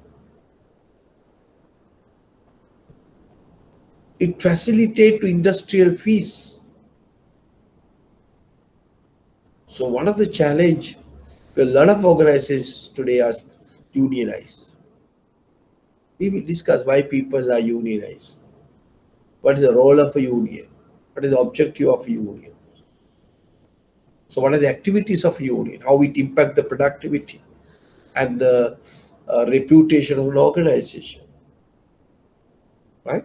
So you need to address. And we need to look at the present HR trends today.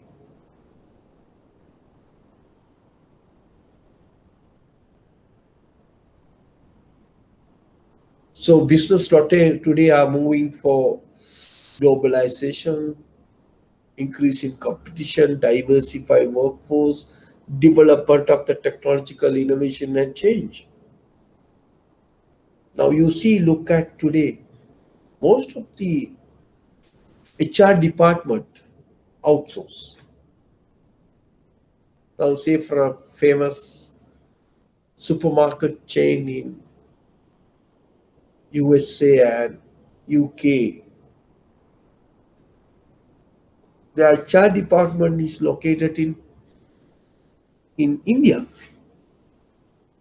So the technological innovation and change, because a lot of outsourced things are taking place. HR function may be outsourced, right? We need to look at it, all these things. Then we need to look at the balancing work life, right? How do you balance their work life and the personal life? So you may have a lot of issue with the time management. If you are not balancing work life, there may be a lot of personal issues comes. Now there is a famous example quoted by one Sri Lankan person called Sarak Surya. I listened to one of his speech, and he said about the nice story about the balancing work life. Here I can't tell you all the stuffs, but if he said the how the balance work life and the family life is deteriorating, and he's give you a classic example. When you get married at the early date of marriage, so the wife brings tea for you, with tea and all, facilitate you. So having the first baby, maybe the attraction between you and husband, wife may be little away. Now he wife won't take the bed tea for you. Now what he's telling, what she is telling, tell your son to tell your father to come and have the tea. පුතේ තාත්තට කියන්න තේක බොන්න කියලා. So the relationship it will go up. So it's further widening. So you work at office, you have a lot of files these days. All these files will bring home. You expedite to reschedule the loans and give more loans. You are in the credit department. You are bombarded with lot of issues. You bring work. Then what happened? Wife cook. While your wife cook, you may do the office work at home, right? Then you have the dinner and you may tired, you go to sleep. Then wife comes, you are sleeping. So further expanded your further increase your gap. So who benefited of these issues? The next day person, next home person. Your closest house person will get an advantage of because of this. That is because the balancing work life. So you are not manage your time properly. That's the issue today. So you need to balance the work life as well as your of personal life. Right? Now these are some of the challenges faced by an HRM manager. Some critical challenges, right? And therefore, so today's HR manager need to be as a change agent, employee champion, administrative expert, and strategic co-business partner. And the guy who need to look at the strategic aspect of the organization. At one time, he is the change agent, change the entire thing, and he is representing the employees. That is why he become employee champion.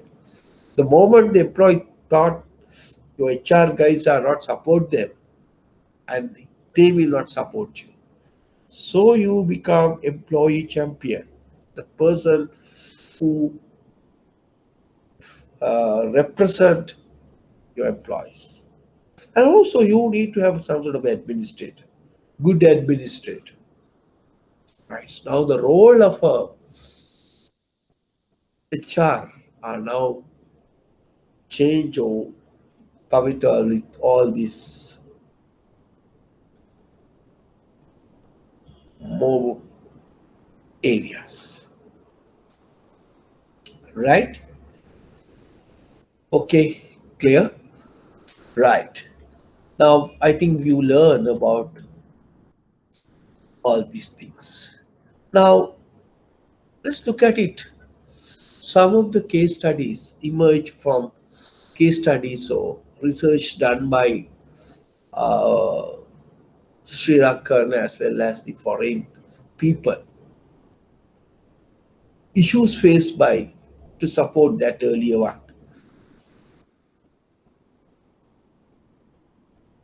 First one, need to align HR plan and the business plan of the company, keeping the strategic intent of the organization in mind. Second one, need to empower HR professional and the HR departments to play role of a business partner more effectively. Get them involving in strategic planning process of the organization.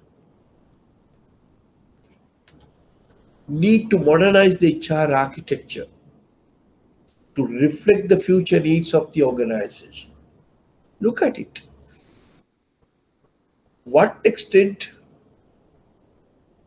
have you modernized your HR architecture in your organization, which reflects the future needs of the organization?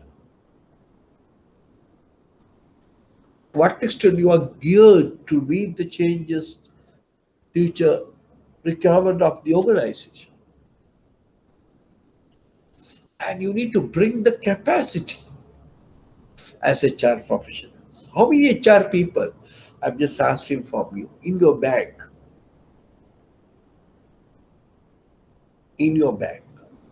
from the top, from HRD, DGM, HRD to the clerical staff of the HR division. What is the professionalism from them?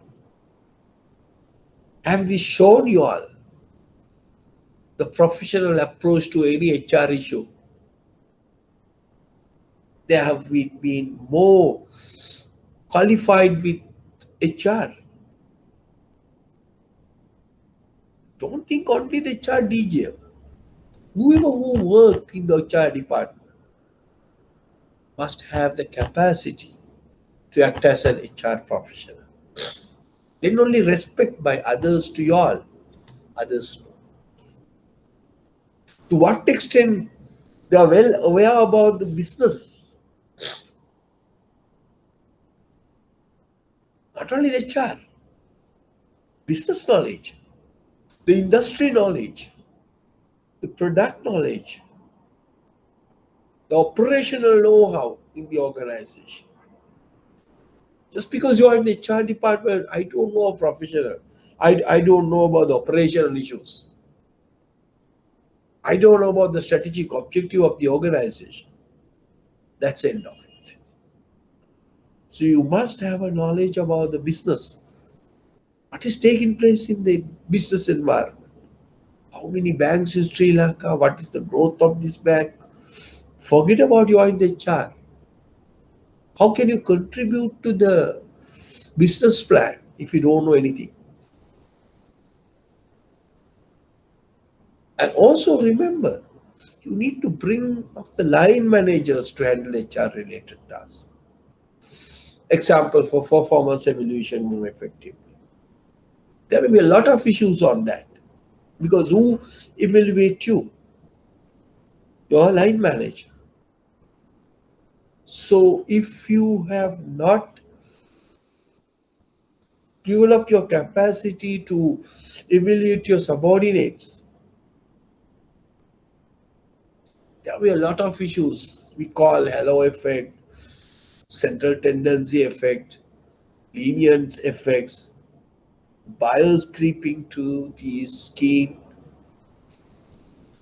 right? Strict business. So a lot of evaluate issues comes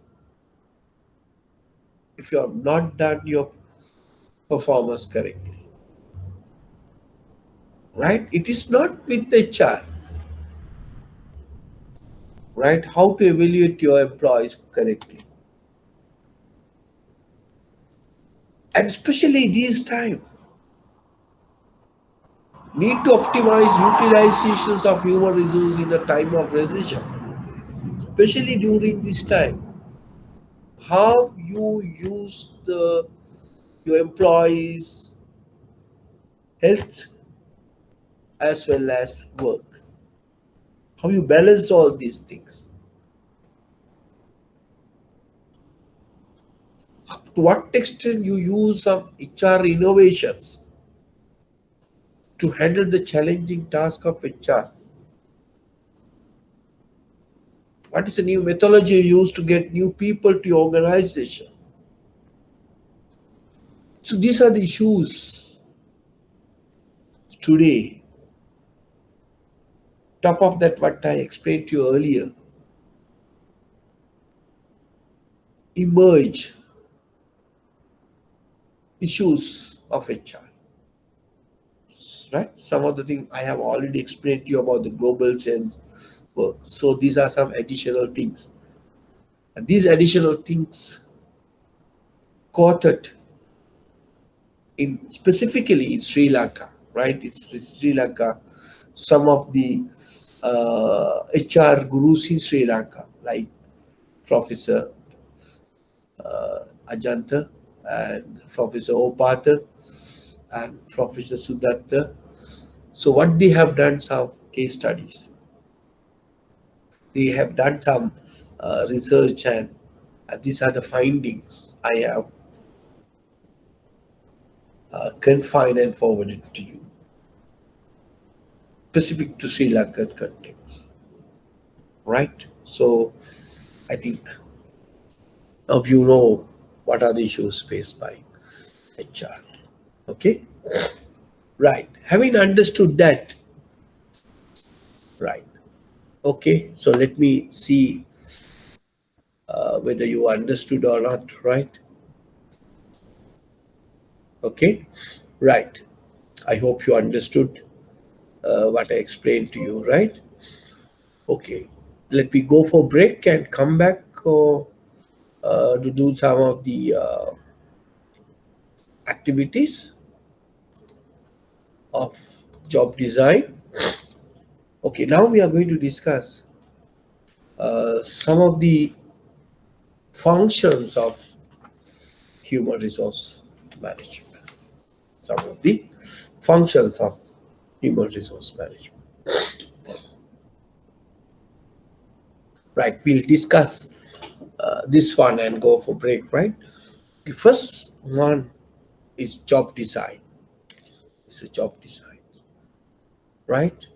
So, the job. What is the elements of a job? So, the jobs are the basic building blocks of the organization. Now, any organization, you have the jobs from banking assistant, executive, said, FD head like that, AGMs like that, manager or whatever. So there's a jobs are the basic building blocks of the organization. So one of the elements of the jobs is the task. Task is a series of motion and is a distinct identify small work activity. Now say you are in the counter as a teller, you have to do a series of work. That is your task.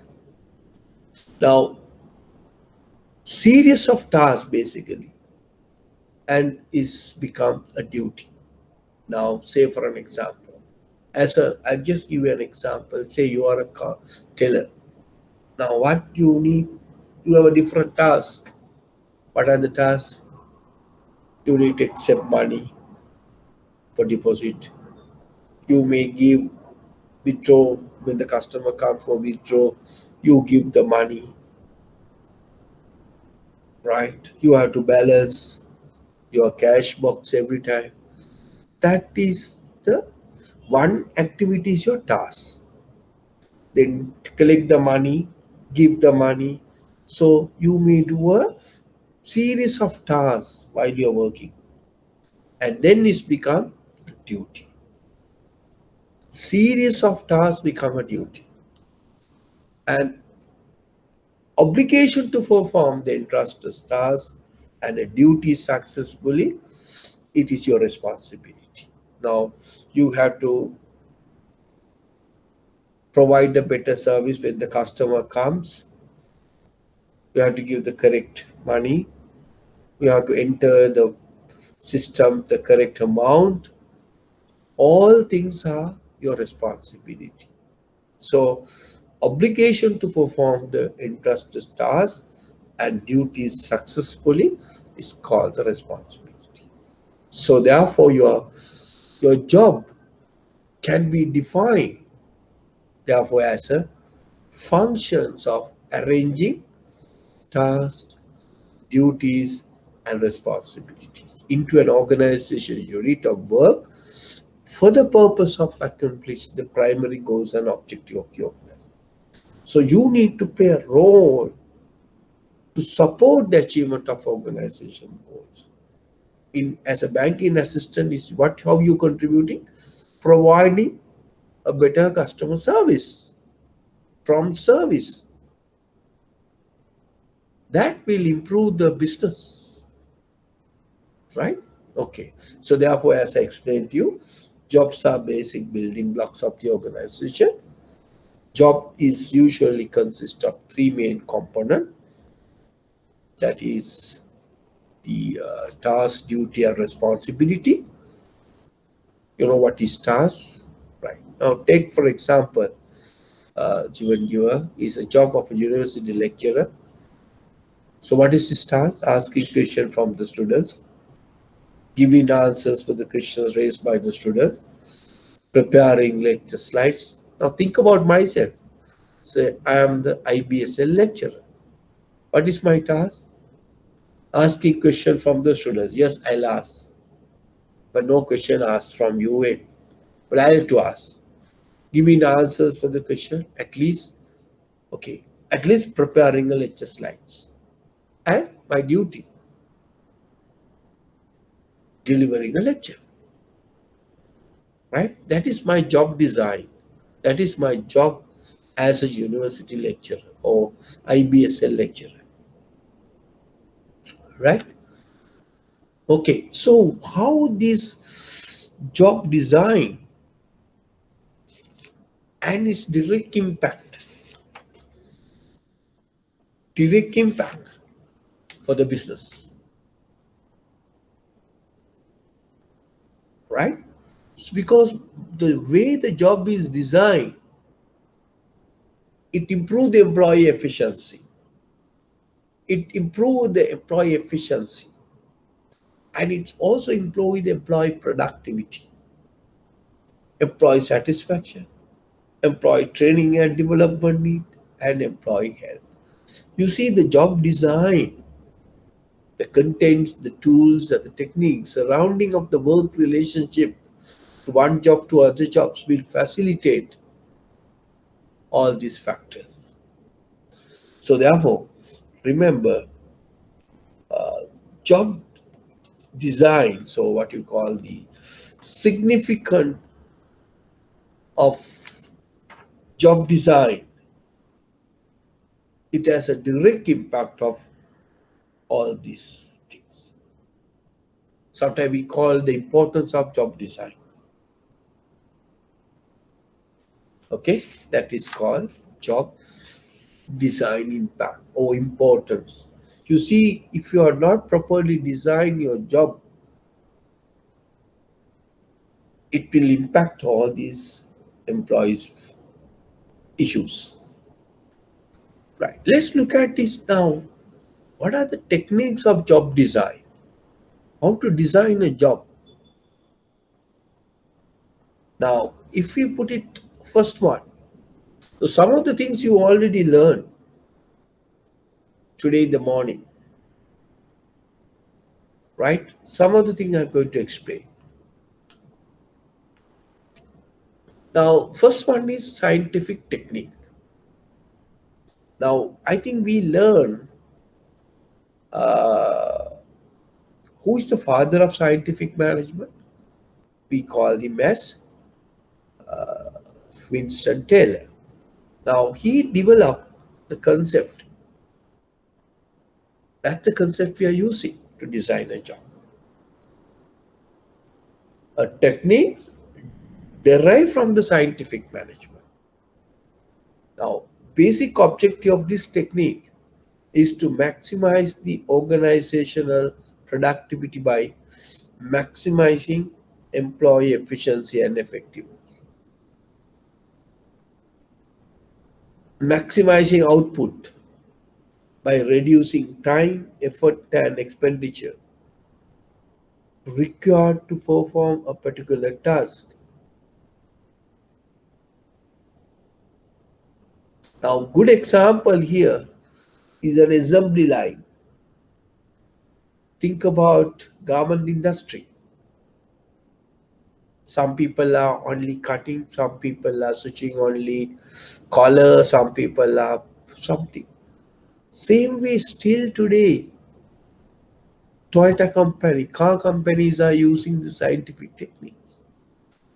The, the things are coming from the belt, you fit something, is go to the next guy, he did something and go to the another level, ultimately end up with edging of the motor vehicle, something like that. Scientific techniques. That is what you call, right? It's a job cycle. Clear? Right. Now think about your case also. Open an account. What is the procedure you need to follow? Right. A service industry. Then you know what you mean by a job enlargement we discuss. Right. Increasing the scope. We discuss job enrichment. And we discuss the job rotation. All things are job design techniques. Now, these three, job enlargement, job enrichment, job rotations, are job design techniques as well as those are motivational techniques. Remember, we discussed earlier.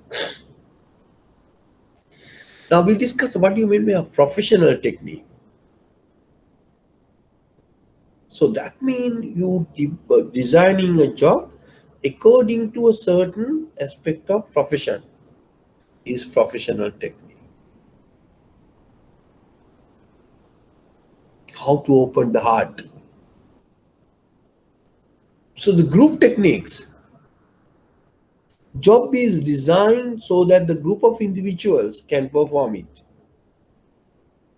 Is a collective job rather than an individual job.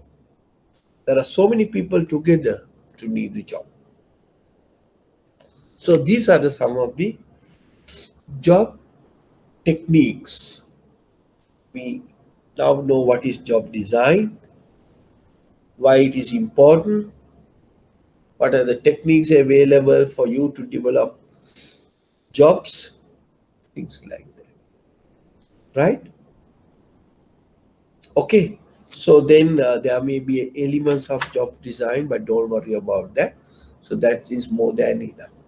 You know what is a job design? Why every organization you must have a job, because jobs are the building blocks of an organization.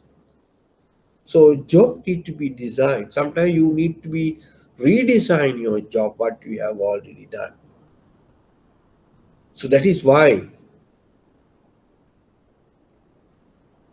job design considered to be one of the functions of human resource management. It's a play an important role. You need to identify what are the jobs needed to perform in an organization in order to achieve the organization's goal. What are their tasks and what are their duties and what are their responsibilities? All are collectively called them as job design.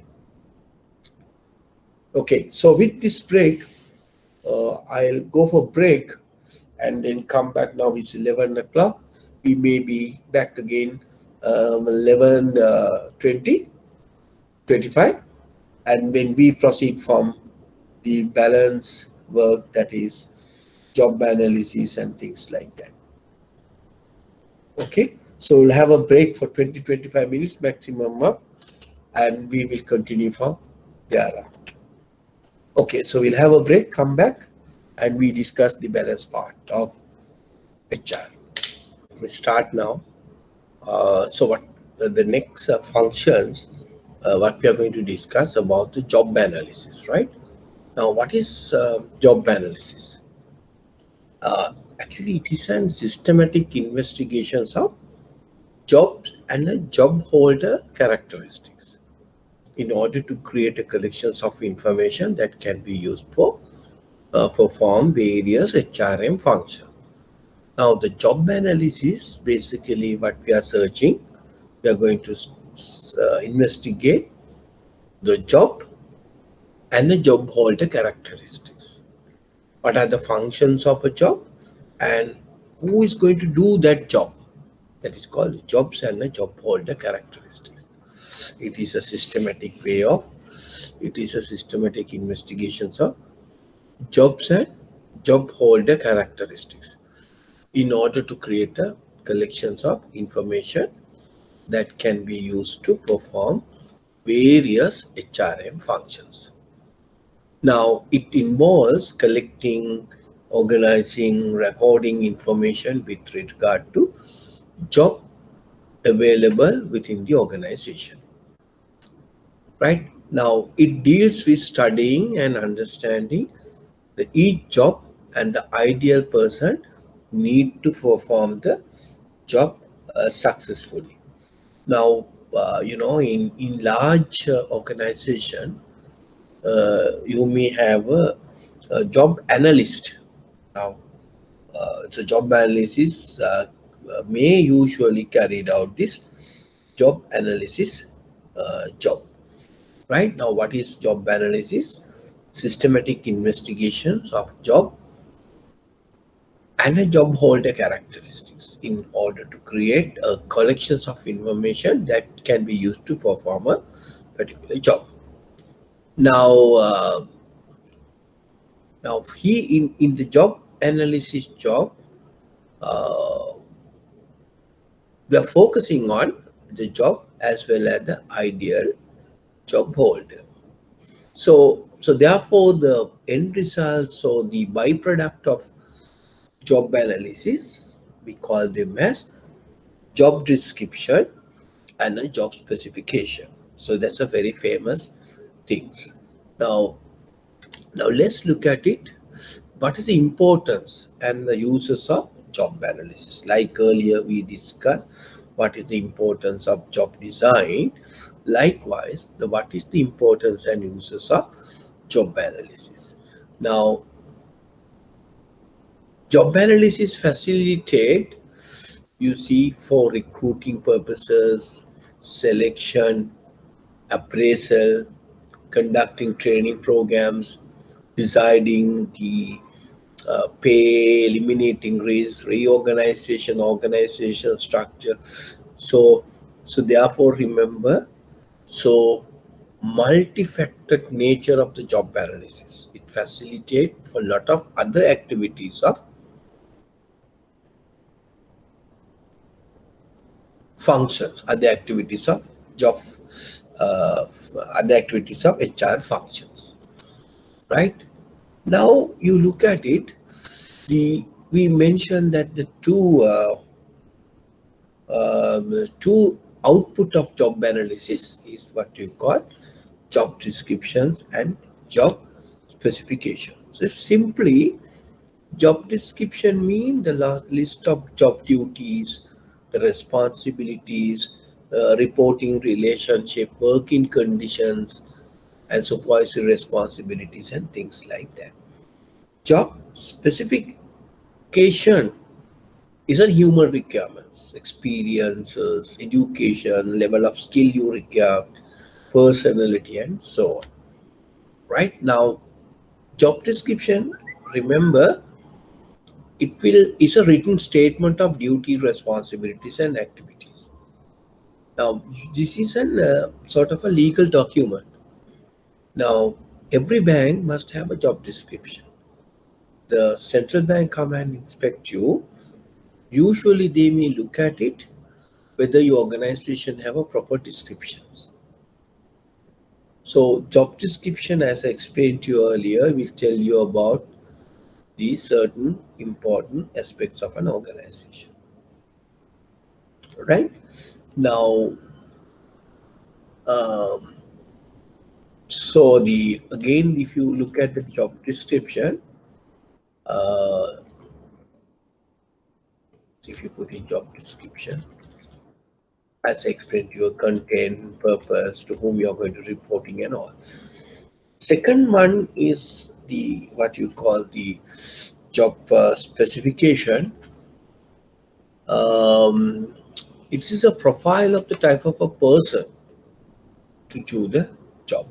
Now we discuss about the methods of job analysis, data collection. No, the data and collections can be done through observation, then participations, questionnaire, employee logs, experts, like that we can collect some information. But here the job specification is the profile of the type of a person to be recruited to the given position. Actually, the ideal candidate, his qualification, prior experience, special training, personality factors, physical characteristics, and all things you're going to take into account.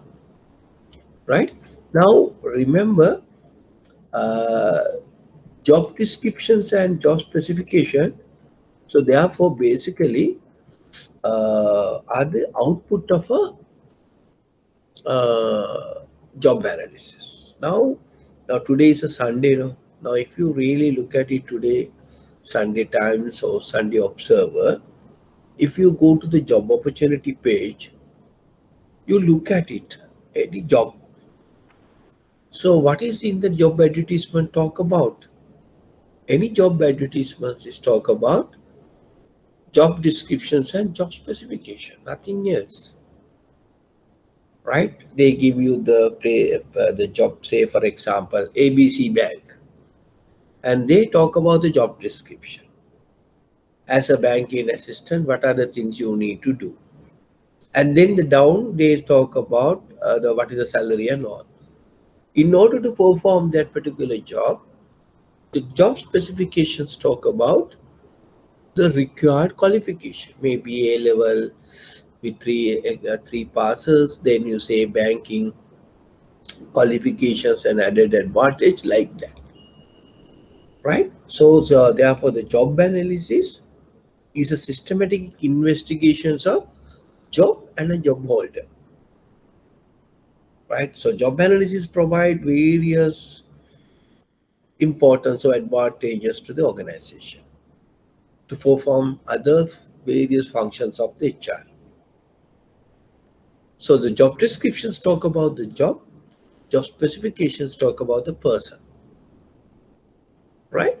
So now let's look at it, the comparison with job descriptions and job specification. So what are the comparison? So both are product of job analysis. They are similarities. Compare means similarities. Both are the products of job analysis, right? As well as those are measuring rod. Both are measuring rod. Measuring rods mean you are measure something. Both are measuring something, right? And both are helpful for HR to support the various level of management. Those are similarities. Let's look at it. Some of the differences between job descriptions and documents. Now, here is the job description. Explain the duties, responsibilities, working condition, and other features of the specific job. Whereas the job specifications specify the key qualification and individuals needs to perform the job efficiently and effectively. Specify the key qualifications and individual needs to perform the job efficiently and effectively.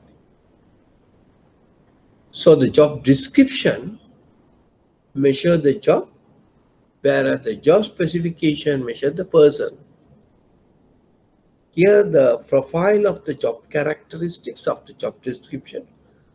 Here we look at the profile of the human characteristics, right? So these are some of the contains purpose of the job. Now, what is job description contain? Purpose of the job, duties, working condition, etc. But their job specification talk about the required abilities, education, experience, training, special mention, physical skills, and things like that. So these are the differences between job descriptions and job specifications. I think you understood what you mean by job descriptions and job specification. So we have now just come to a conclusion of what is job analysis, right? Just to summarize what is job analysis, and it is systematic investigations of it is a systematic investigation of jobs and job holder characteristics. And then we discuss the importance of job analysis, and then we explain the basically the two component of output of a job analysis is a job description and job specification.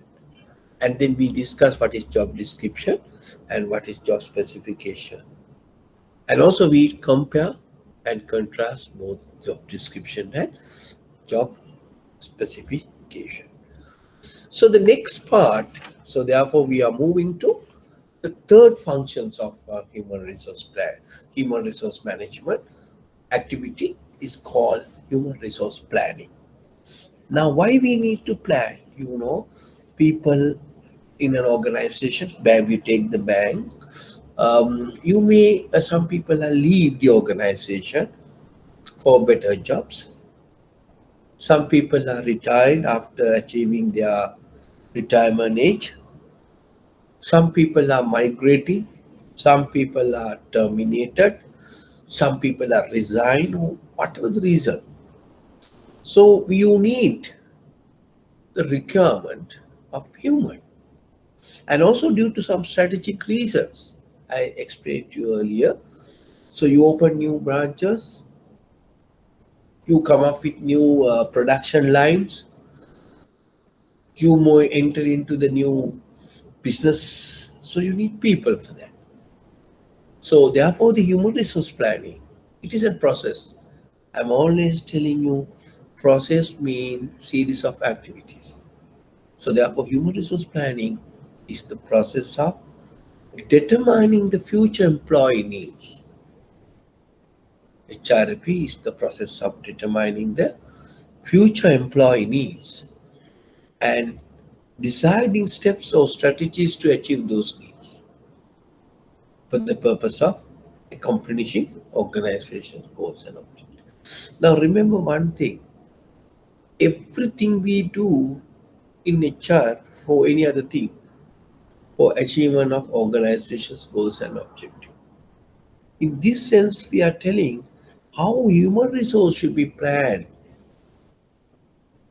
right, in a such a way without having any issues to the organization function to achieve the organization goals and objectives, right? So therefore, HRP is the process of determining the future employee needs and deciding steps or strategies to achieve those needs for the purpose of accomplish organizing organizational goals and objectives. Now, determining future employee needs. So first, you need to assess the organization human resource need in light of the organization's goals and making plans. So how many people you need? So for that, you need to acquire these people, utilize them, improvement and retention, right? Okay, let's now look at it. Then we look at it, the importance, uh, significance of human resource planning or importance.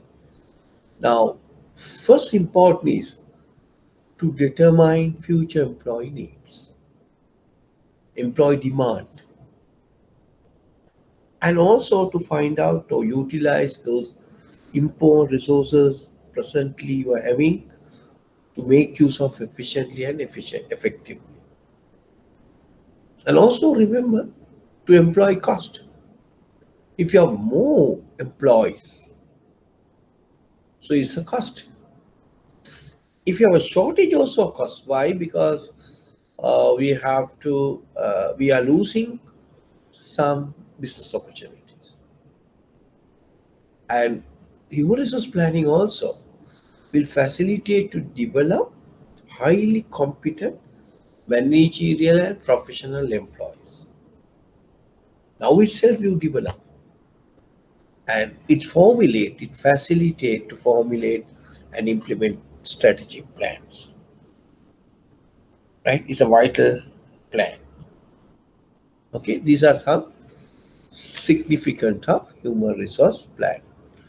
Now, actually the human resource planning and business planning, as I explained to you and earlier, human resource planning should be integral part of the business planning.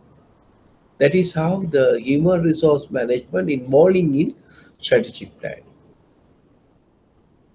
So it should be identified the core competences organization need, right? That is how they link. Now let's look at it, the human resource planning process. Human resource planning process. Right. What are the steps involving? Right. Steps involving in this process is forecast the future demand for human resource. Forecast the human resource for demand. Right. Now we'll go one by one. Forecast the future demand for human resource. Now, how can you forecast the future demand for human resource? Now, what are the factors affecting the future demand? We need to consider all these things.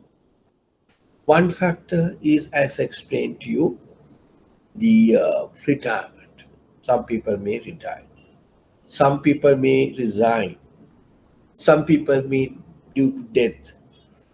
Sometimes termination. Or maybe sometimes some external factors. sometimes due to production method,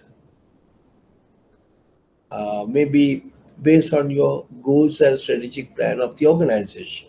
I told you example 10 branches open. And also due to demand of certain products. Likewise, there may be a different factors we may have to consider um, to determine future demand of human resource, right? And you may use it sometimes using a lot of techniques. You can use for techniques to demand future requirement. Maybe informal forecast, then formal expert survey, Delphi method, unit forecasting, like that. So you can have a different methods to determine employee need. Okay, whatever do, we move into the second now, the second step.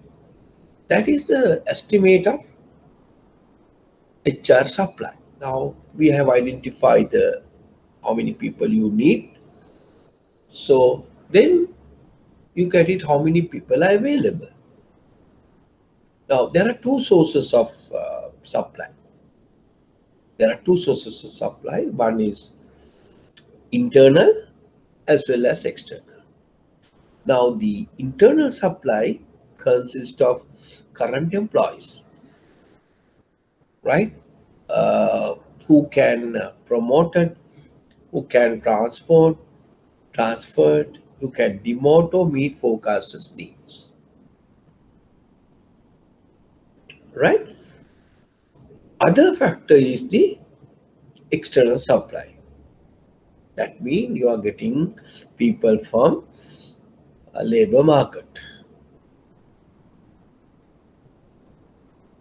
So they may be employees of the other organization, or maybe there are some people are basically waiting to get the job. Now, now remember the internal supply usually has two steps. So one is auditing the current HR. So what do you mean by auditing the current HR mean? The assessing the characteristics of current workforce. You are assessing the characteristics of current workforce and also audit the or summarize the potential competency of those people. Now they may have a skill inventories, management inventories who are good for do that particular job, or who are good for the particular managerial position, right? So that is the first one. Second one, we can use it, identify and arrange possible replacement. So that is what you are going to discuss a little later on, the succession planning, right? We are going to discuss about succession planning little later on, right? Succession planning. So these are the internal supply method, right? If you move into that part, you can see what is succession planning. Now, succession planning basically, through the audits, you may find it out, focuses on ensuring that the key individual management positions in the organization, usually for management position in the organization, try to fill it through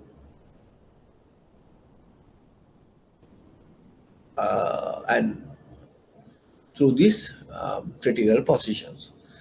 It is a process of identifying and developing internal people with the potential to fill key leadership position in the organization, right? So today succession plan has become a very important leadership process and a growing number of firms have formal plans in place. Now the bigger the firm is more like to have the succession plan in place.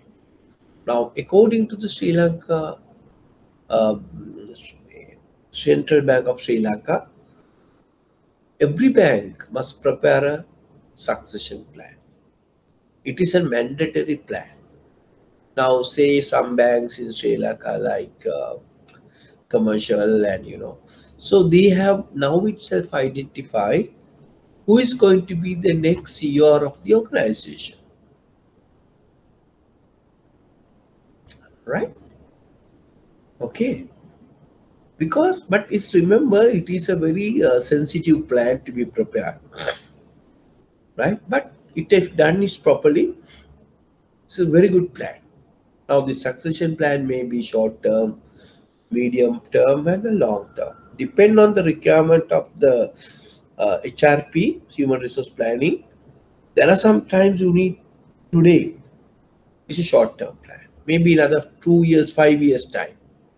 That is medium term, and more than 5 years, it's a long term. Suppose your present CEO is leaving or retiring at the age of 60, say, now he's 55.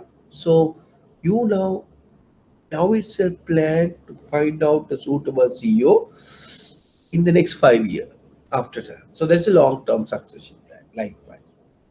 You can prepare based on that. So therefore remember estimating, now you understood what is succession planning, right? So therefore remember estimate the HR supply. There are two ways we discuss. One is the external or internal.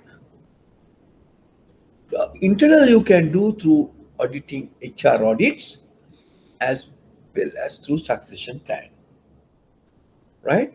Auditing and succession plan, HR supply. Clear? Internal is those two. Outside mean you're getting from the labor market. So the can get it from the labor market in the available in Sri Lanka. Right. Now you see how many people you want, how many employees you want. Now you estimate your current position. Now you see there is a gap sometimes. Now you need to compare demand and with estimated supply. Demand and estimated supply. Suppose this gap, that means, so if demand is more than supply, what to do? Or otherwise, next one is suppose the demand is less than supply. So this is a gap created. We may be the positive or negative. That's the third process. Now, in the four steps, we talk about develop strategies to be taken. We having compared these forecast demand with estimated supply. Now you find plus or minus. So what are the strategies to be taken? Now say, now for an example, you say you have a more staff than what you want. What strategies you are using under such circumstances? So what you immediately not to take outside employees, hiring freeze. Second, you may come up with some voluntary retirement plan. You may suggest some. You identify these are the jobs are not much necessary. So therefore, you come up with golden shake can plan or voluntary retirement plan. Then you say, sometimes you may lay off, may ask to go, or maybe redundant or terminations. So these are the some of the things you can think about, or stop overtimes and all things, or improve your efficiency to some extent. Suppose other way around. Other way around is what you call the strategy is a shortage condition. One aspect you can do, request the current employees to work more, more by offering them a what? OT. And maybe sometime you may hire part-time employees. You may hire casual employees. You may hire temporary employees. Or like, in a lot of banks are using interns, internships about these school leavers, A-level schools. Or maybe you can use this a capital substitution. Now, what do you mean by a capital substitution? Where you use 10 people to do that job. Now you make use of the machine. To do that job, you need only 2 people, like that, right? So there's a method of shortage handling. Suppose you find it out. There is a lack of people, you try to promote internal people, but still you need a person to fulfill that job, and then you go for the next steps. That is the recruitment, right? Now, before that, we're going to discuss about the concept called labor turnover. We discussed this point under motivation also. What is labor turnover? The labor turnover means a number of people who leave the organization in a particular period of time. So that is labor turnover, right? The number of people who leave the organization we call labor turnover. It will express as a percentage. Now, why people are leave the organization? Now, for various reasons, right? More pay, better prospects or career development. I have the more security of that job than this. I have an opportunity to develop the skills, right? Better working conditions, poor relationship with the manager, poor relationship with your colleagues, bullying or harassment, right? Maybe personal reasons due to pregnancy, illness, or whatever. So moving away from your area, I mean, your husband was transferred to Jaffna, and you try to get the uh, transfer, you cannot give, so therefore you may maybe leave the organization, right? So these are some of the reason for organization, right? Now we discussed earlier uh, under the uh, under the human resource planning. Now we have noted that definitely we need to recruit some people from the outside, and that is what you call the procurement process. That is what you call the procurement process in human resource management, right? That is called the procurement process of human resource management. Now, procurement process is usually consists of 4 steps. One is recruitment, selection, hiring, and induction. Remember, the process of procurement usually consists of 4 main steps: recruitment, selection, hiring, and induction. So let's look at it now. What do you mean by a recruitment? Now remember, the recruitment is the process of finding and attracting suitably qualified people to apply for employment.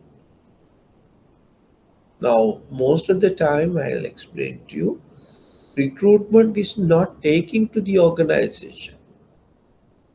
Recruitment is searching people of what kind? Where they have some potential candidates. They must have a sufficient qualification,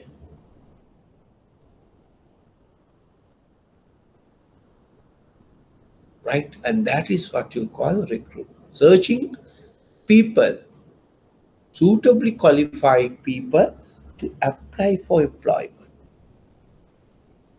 So process a pool of candidate. What type of candidate?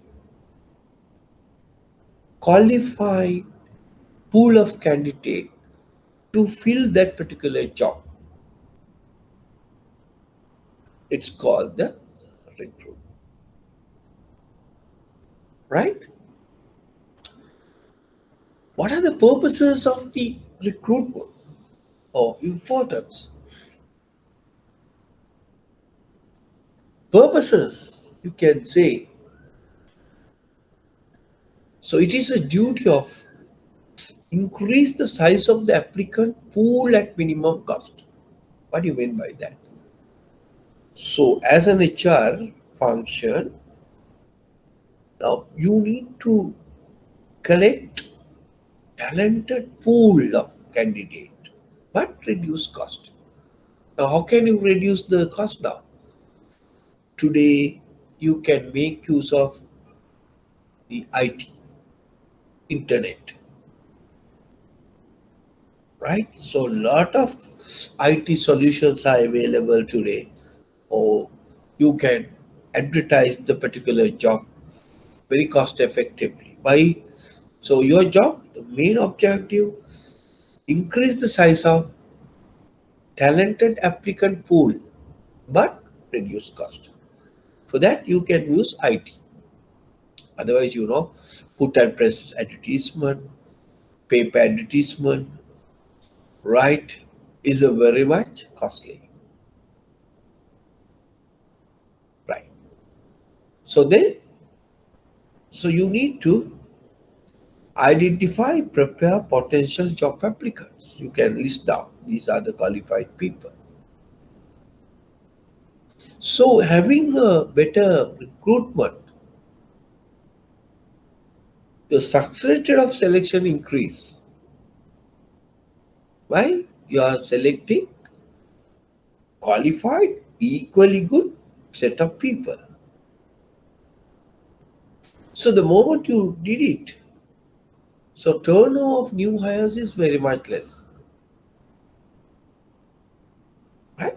So these are some of the purposes of a recruitment. Now let's look at it. The recruitment process. What is the process involving in recruitment?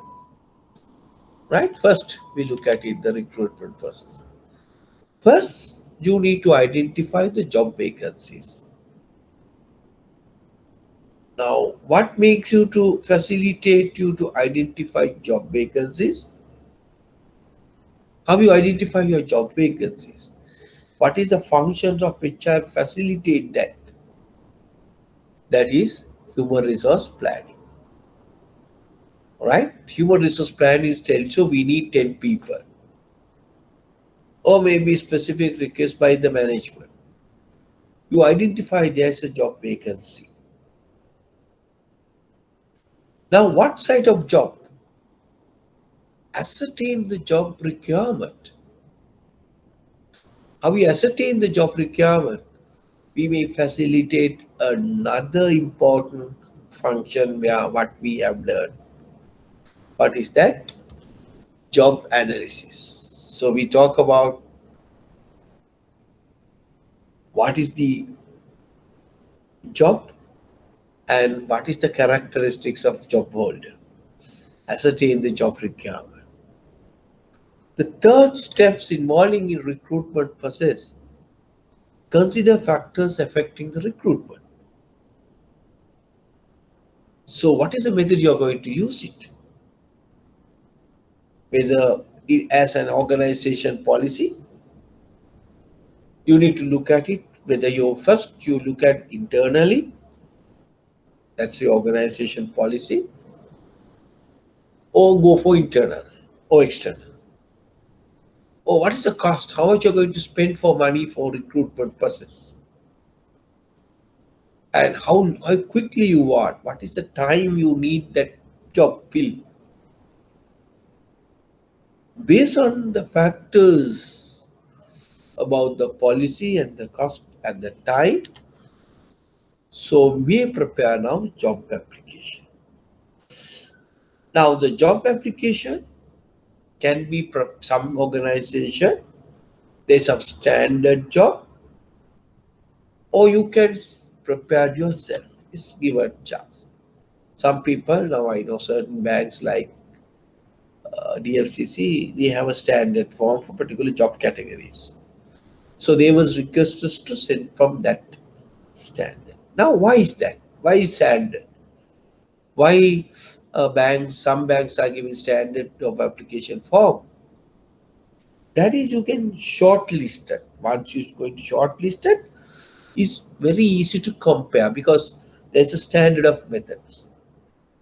We don't want to look at the entire self-prepared application form to get some points for me to call shortlisted. But there are standard format. Immediately you can identify. Okay, the fourth one, prepared job application. The next one, now we are going to select the methods of recruitment. Whether you are going to take internal recruitment or outside recruitment. Now, there's a positive and negatives of both internal and external recruitment. Right? What are the advantages of internal recruitment? Through the internal recruitment, you don't want to have because your induction program is not necessary because they are well aware about the organization. And it is it's some sort of a motivational tool because people know I have a promotion in the organization. It brings the more relationship with the unions. But when you take the external environment recruitment, and you are bringing new blood to the organization, right? And so they come up with a lot of ideas. Management is easy, but there may be a cost and disadvantages. Advantages of internal recruitment are the disadvantages of external recruitment. Advantages of external recruitment, disadvantages of internal recruitment. Now we select what is the recruitment methods we are going to use. Now is an implementation part, and whatever the methods we decided earlier for cost and time method you are using. Suppose you have put a press advertisement or maybe internet or whatever the methods depend on the cost factor. Now you are receiving application, right? Okay. Now what are you going to do? Now we are going to evaluation of recruitment. Now evaluation of recruitment means you may going to shortlist. As I explained to you, there may be internal recruitment advantages as disadvantages, right? So method of recruitment, you can say either job posting, right, things like that, or maybe that's internal circulations, you can say, and things like that. And external, you can put advertisement, uh, past employees, people, maybe from educational institutions, employees, agencies, you advertisements. So these are the method of internal and external, and what are the advantages of using internal staff as well as external staff, right? Okay, these are the recruitment process. First, identify the job vacancy, ascertain the job requirement, consider factors affecting the recruitment, prepare a job application, select the methods of recruitment, implementations and applications. Right. Now, what are the advantages? What are the benefits of recruitment? Now, you look at it that if you have not done your recruitment properly,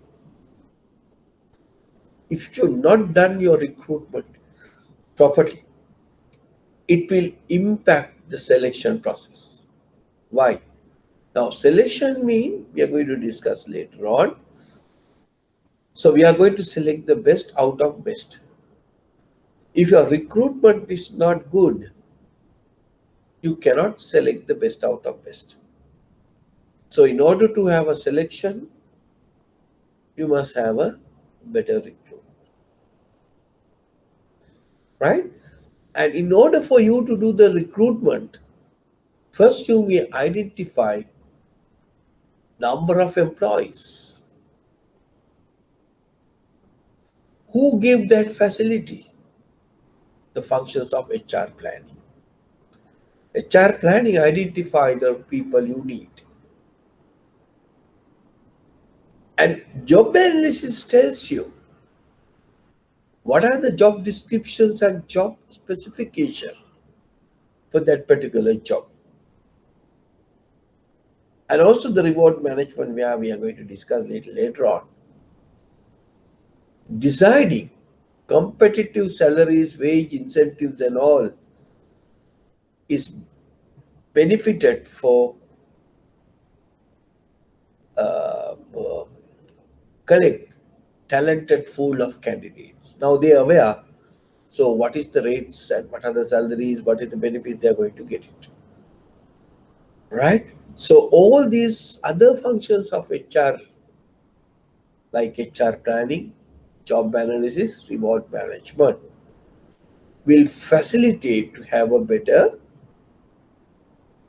talented pool of candidates, which will benefit your next activity or next function, what you call selection. Right? So remember, if your selection is not good, right, it is not. Right? These are some of the internal recruitment and external recruitment. Okay, so those are the methods you can use it, as which I explained to you earlier. Right, now we move into the next steps in the procurement process after recruitment, and that is selection. Now, what is selection?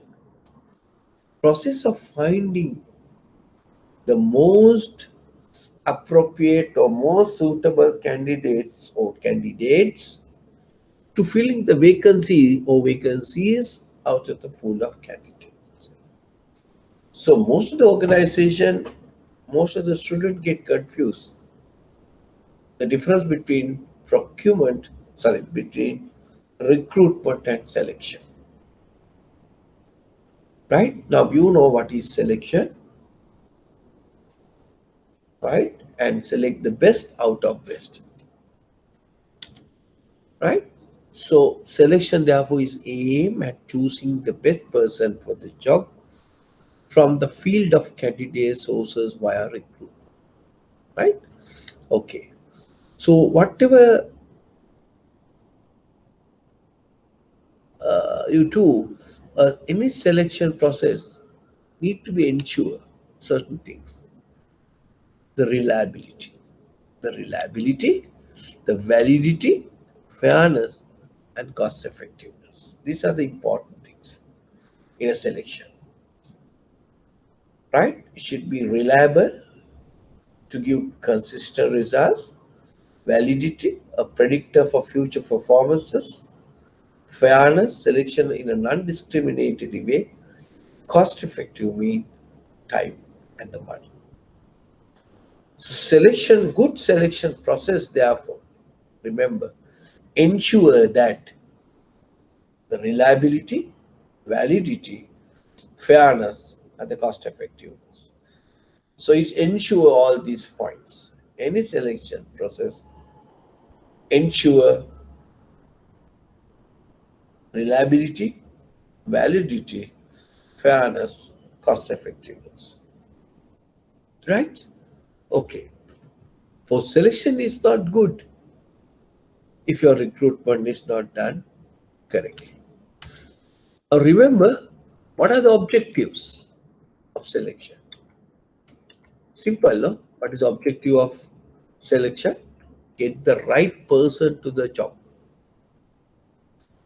To establish or maintain an image as a good employer and to perform the selection process as cost effective as possible. Right. Why it is important?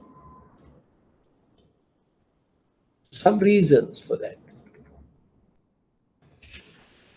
Why? Has direct impact, has direct effects.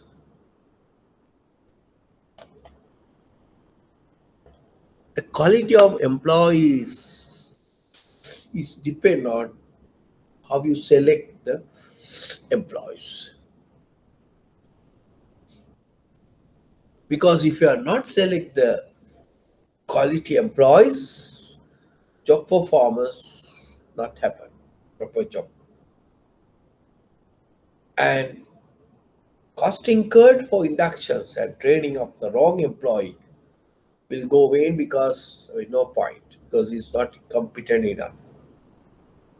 And then what happened? You have another cost for procuring a new right people.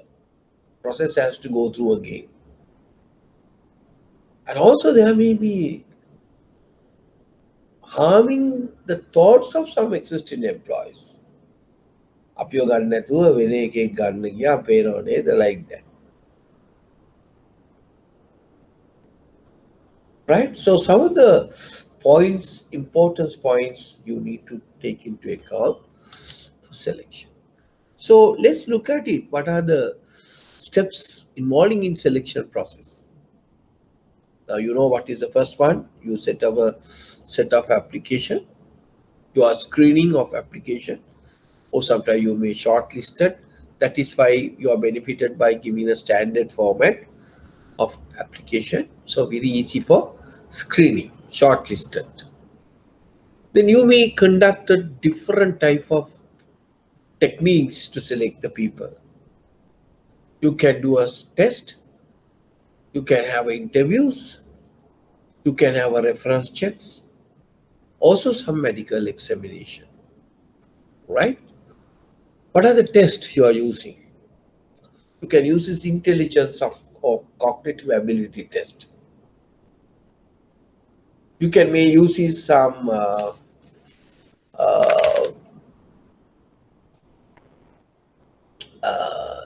what you call aptitude test, personality test, situational test. Now say example for situational test mean example, right? So you give some situation, asks you to explain bad situation, how you handle that situation, right? Aptitude test mean your experiences, maybe for IT,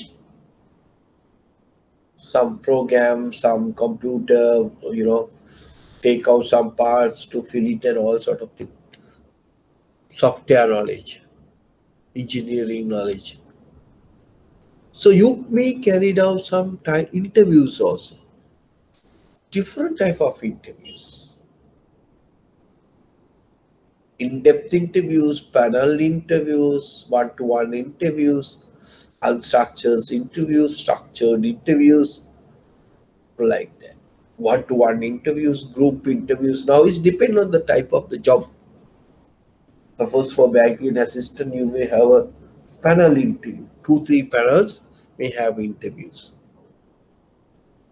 Right? Some will have put in your trouble and interview how you behave. So ultimately, if you have not done the selection properly, so what is the direct cost? maybe re-advertising, your panel time and effort, HR sci-fi, those are direct costs.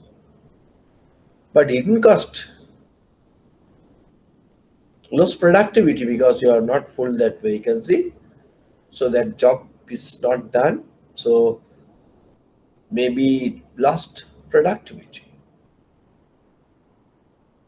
And it maybe takes some times to become the new guy to come and, you know, to become productive will take some time. So ultimately, there is a huge cost involving in if you are not done your selection properly, right? Okay, now suppose now you have selected hiring. What is hiring? Hiring is the process of appointing the candidate selected to the post which is job post vacant. That is what you call hiring, right? Hiring. Now, it is an appointment letter. So, appointment letter, once you give, it is up to you to take or not. So, the hiring process will consist of some steps. First, preparations of appointment letter. You prepare the appointment letter. They notify the employee, the person whose you are selected, and maybe follow up, and then whether he is accepted, get it in writing, and then sign a contract with them and accept it. Right. Now you, the person who have taken to the job, the procurement process still not finished. The moment you get into the job, you must introduce that person to the job and to the job environment. Right? It is a familiarization process. It's called the familiarization process. So person who taken to the organization must familiarize the work, the job, and the surrounding areas as well. So therefore we can consider induction is an initial training, right? To be given to the employee. So then we look at it. What are the information? What are the information usually you give to the employee? What are the usual information you give it to the to the employee at the induction program? So what are the information you provide to the newly recruited, newly hired people, right? You see, you have gone through, I suppose, one objectives and the philosophy of the organization. Then company history, policies, practices, right? What are the organization history, right? How this organization is established and things like that. And what are the products and services available for them to market this product?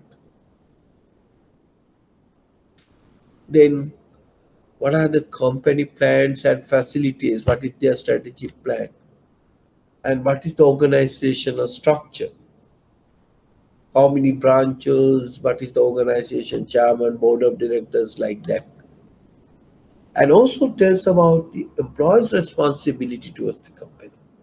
What are your? So then further we talk about the responsibility of the company towards the employees. And then they talk about the discipline management, administrations of HR, customer charter for the bank's point of view. They will give you code of ethics, how to behave in the organization. All things will tell you under orientation program.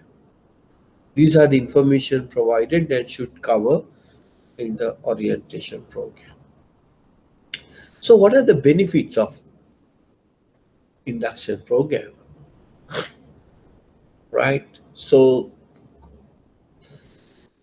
I mean, you are ready your employee to do the job. You prepare them to do the job. Right? Okay. So reducing the shock, reducing the culture shock, because it's come to a normal. Even though you work for some other organization, that your organization, earlier you work, maybe have a different culture. Once you come to the new working environment, it's a different culture. You need to be adhere to the culture, so there may be exposed some cultural shock. So through the induction program, to reducing all these things. So you increasing one way to increasing loyalty, familiarize the job quickly. That means you provide opportunity for employees to basically to familiarize with the organizational environment. Right? Okay. Right. Sometimes you see the placement. So placement is assignment or allocations of people to job in the organization. That's what your placement. So based on the demand, you fitting the people into that particular job. So one method is individual for a specific job, looking for a job to match an individual, both way. So ideally, first you look at the job and try to find out the people to match the job. Right? So these are some of the functions. Now remember, you need to mention that during the hiring, right? During the hiring, remember, during the hiring process, uh, there may be sometimes you go for a probationary period.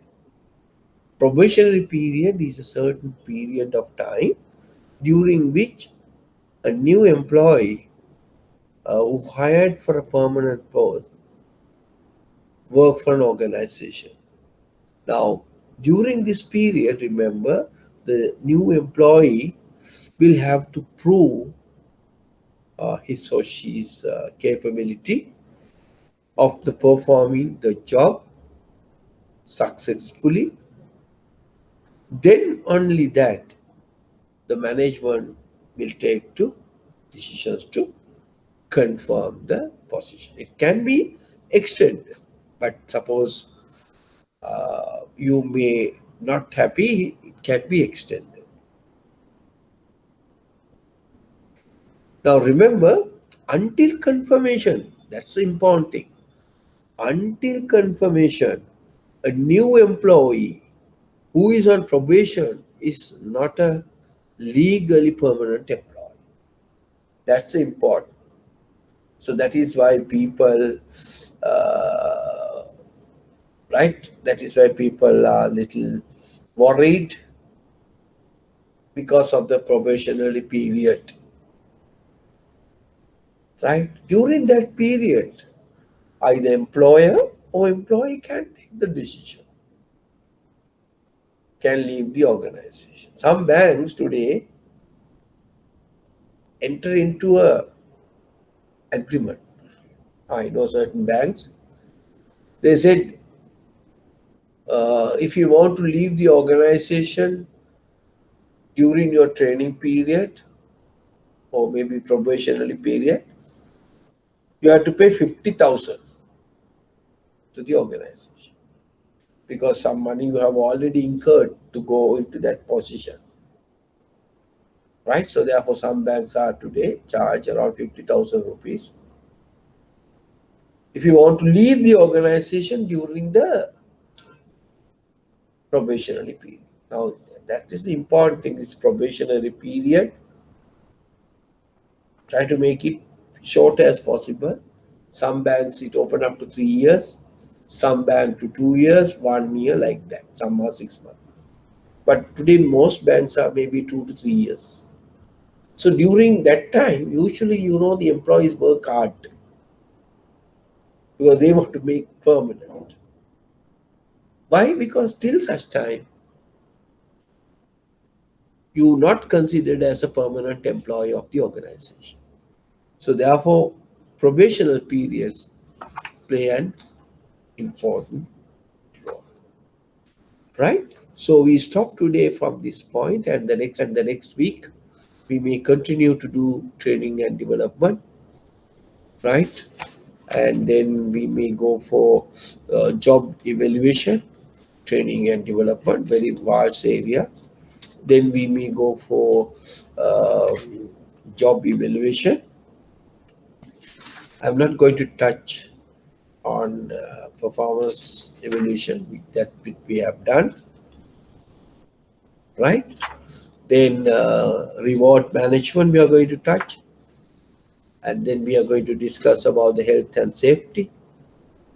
Then we are going to discuss about the grievances, and then we are going to discuss about the discipline, and then finally we are going to discuss with the labor relationship, and also we are going to discuss with some of the laws prevailing in Sri Lanka with respect to HR, right? So that's we are going to complete the HR aspects, and most probably we will start with change management, and the most important thing, and also something about the ethics, right? And that is how we are going to cover during the next 2 weeks. So after 2 weeks, we are going to cover the syllabus. So then we will select the physical exam, pure exam, for you to pass the exam, right? Okay, so we will stop today and continue next Sunday. So thank you very much. Been listening to me for the last 4 hours.